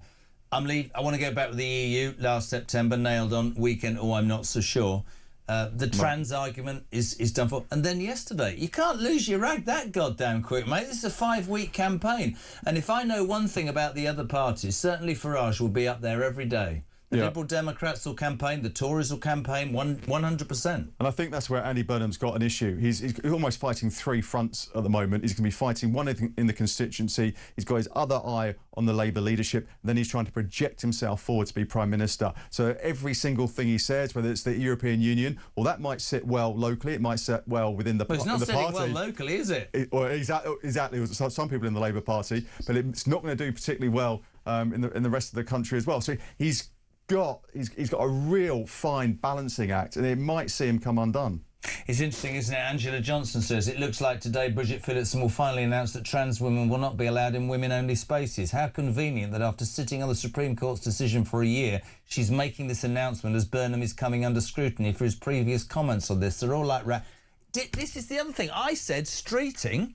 I don't care what anybody said, brought up the EU thing deliberately to stick one into Burnham. And here's the other thing. Here's the irony of everything, right? They're all scrabbling around, scoring points, trying to get in. This is the first election in British history, a by-election, where the Prime Minister, with a massive majority, his party's candidate, in a local by-election, he wants Reform to win. Starmer wants Reform to win. Well, the thing is, it might just unbelievable. You might also see Sir Keir Starmer going up there every other week to. I think he'd do that to put the boot in. Exactly. But it's fascinating. The other thing is just on the cabinet ministers putting out all these announcements out over this in the next coming weeks. A lot of it will be legacy building. This will be the last chance that a lot of them will be in cabinet. A lot of the time, and we've got in a lot of trouble over this with Theresa May. And a lot of people hit back on net zero when she signed that into law in the last few weeks of her premiership. You could see other decisions being rushed out the door and probably rushed out a bit too quickly. I want to ask you loads of questions. Does Andy Burnham win Makerfield in your political opinion? I think he just gets over the line, lowish turnout maybe, and he wins by maybe a few thousand. A few thousand. But not by like massive. What's there, 76,000 in the constituency? Yeah. Normally by-elections a lot less than a general election. It'd be interesting though, because of all the enthusiasm and all the coverage, it might push it up slightly. Lots of coverage and lots of big names, I imagine, from all parties going up there. Yeah, traditionally it's a bit lower. If he wins, does he defeat Keir Starmer? I don't think he needs to defeat Keir Starmer. I think if Andy Burnham gets back to Westminster, I think Keir Starmer sets out some kind of timetable where he walks away. So he doesn't look like he's lost? Yeah. Despite the fact he says he'll fight on? Yeah, I just can't see a situation. He's had pretty much every single cabinet minister, or lots of cabinet ministers, go in there and say that you need to set out, how you're going to leave. There'll be maybe a summer sort of farewell tour, and then a summer farewell tour. Where's that going? He might go to some, if there's any overseas. He's not coming here, is he? To be honest, if there's some overseas, summits or something, he might put himself on the world stage. He might try and do something on, on Ukraine or the Iran war. that kind of thing, just to sort of set up his. Will Andy Burnham be the next Prime Minister? I think, I think it's difficult not to see how that plays out. How do you feel? Like, I feel really very strongly about this, and it's not political in terms of a particular party. I don't think any MP that defects should be able to stand without an election. I said that to Jenrick's face. I said that to Braverman's face. I said that to that Christian guy before Wakefield, right? But I definitely don't think that a person, because I do think the mandate, they'll say it's Labour, but I do think it's been part Starmer. Doesn't mean I have to agree with him. Is it fair to win a by-election of 76,000 people and those people decide who the next Prime Minister is? It's outrageous. The only defence for him, for Andy Burnham, is if he sticks very, very rigidly to what Labour put forward at the last election. But he's standing on a campaign of change because he doesn't like Starmer. Yeah. If he sticks within sort of the financial rules and what have you, he could just about get away with it. But if he starts veering off to, to the left, I think he gets into real difficulty. And I think there'll be calls anyway for a general election. The moment he sets foot in Downing Street, the Conservative reform will be calling for that. Is he, and I don't know the man, I've never interviewed him, I'm just going on what I've seen and heard. Is he up to it? Well, I think there's going to be a massive. He'll notice a massive difference between Mayor of Manchester and coming. There's a huge difference, and he talks about things like the buses back into sort of public ownership up in the northwest. There's a big difference between then doing lots of other things, whether it's water, energy, bringing that under public control. So I think he's a lightweight. Well, and I never thought that I'd say that, and I'm being completely honest. I've been supremely critical of Starmer and will continue to be, but when I saw that interview, when he was asked by the guy at ITV, he went, politics is difficult, and will you have Keir Starmer campaigning? Well, everybody's welcome, really. I was expecting a bit more. I was expecting more of a conviction politician, somebody with a bit more oomph. That's me being honest. He definitely seems a lot more relaxed, and I think that might be a bit more of his sort of relatable... Sort of relaxed or out of his depth already. I mean, I don't think. Let's see what his policy programme is, and say given the benefit of the doubt, I'm not sure how far that will Fascinating, go. But, it is. It totally is. Yeah, and we could be. Look, that by-election is on June the 18th. There could be some sort of transition at late June, early July, if we're on that fast track. You're a man. We can't wait to involve you as we head these 5 weeks. Thank you, Ryan Sabey, Deputy Political Editor of The Sun. Top man. We'll say good morning to John. Morning, John. John here from Maidstone. I've got a bit of a bleeper for you. Rachel Reeves and her band of thieves went to a petrol station. A man came by, no word of a lie.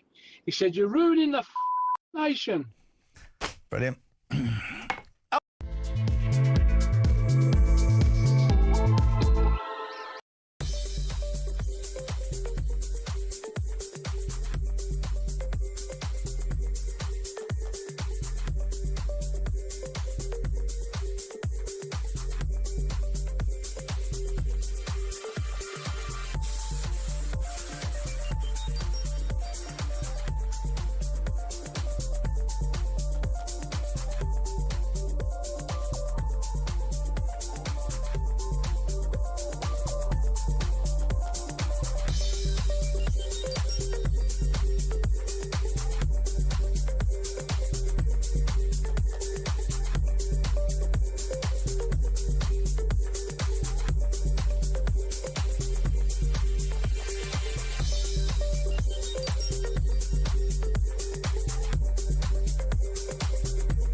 Not wig. It's a nutty canister, either way. I mean, look at the nut. Bob Odenkirk! It's always great. He was just a breath of fresh air. Amelia Clark! Star Wars versus Game of Thrones. Game of Thrones, definitely. I'm loyal. Don't tell Alex Hassel! In season 2, a lot of us get our clothes off. You do know you did that in season 1. Exactly, that's true, yes.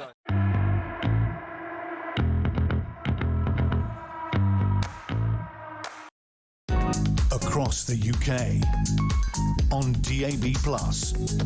On your smart speaker. On your smart TV. And on your side. This is Talk.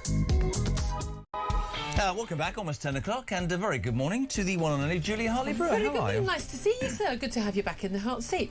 Yeah, lots to talk about. Rachel Reeves, I know you've been talking about it all morning. Always people go, it's outrageous, someone to shout.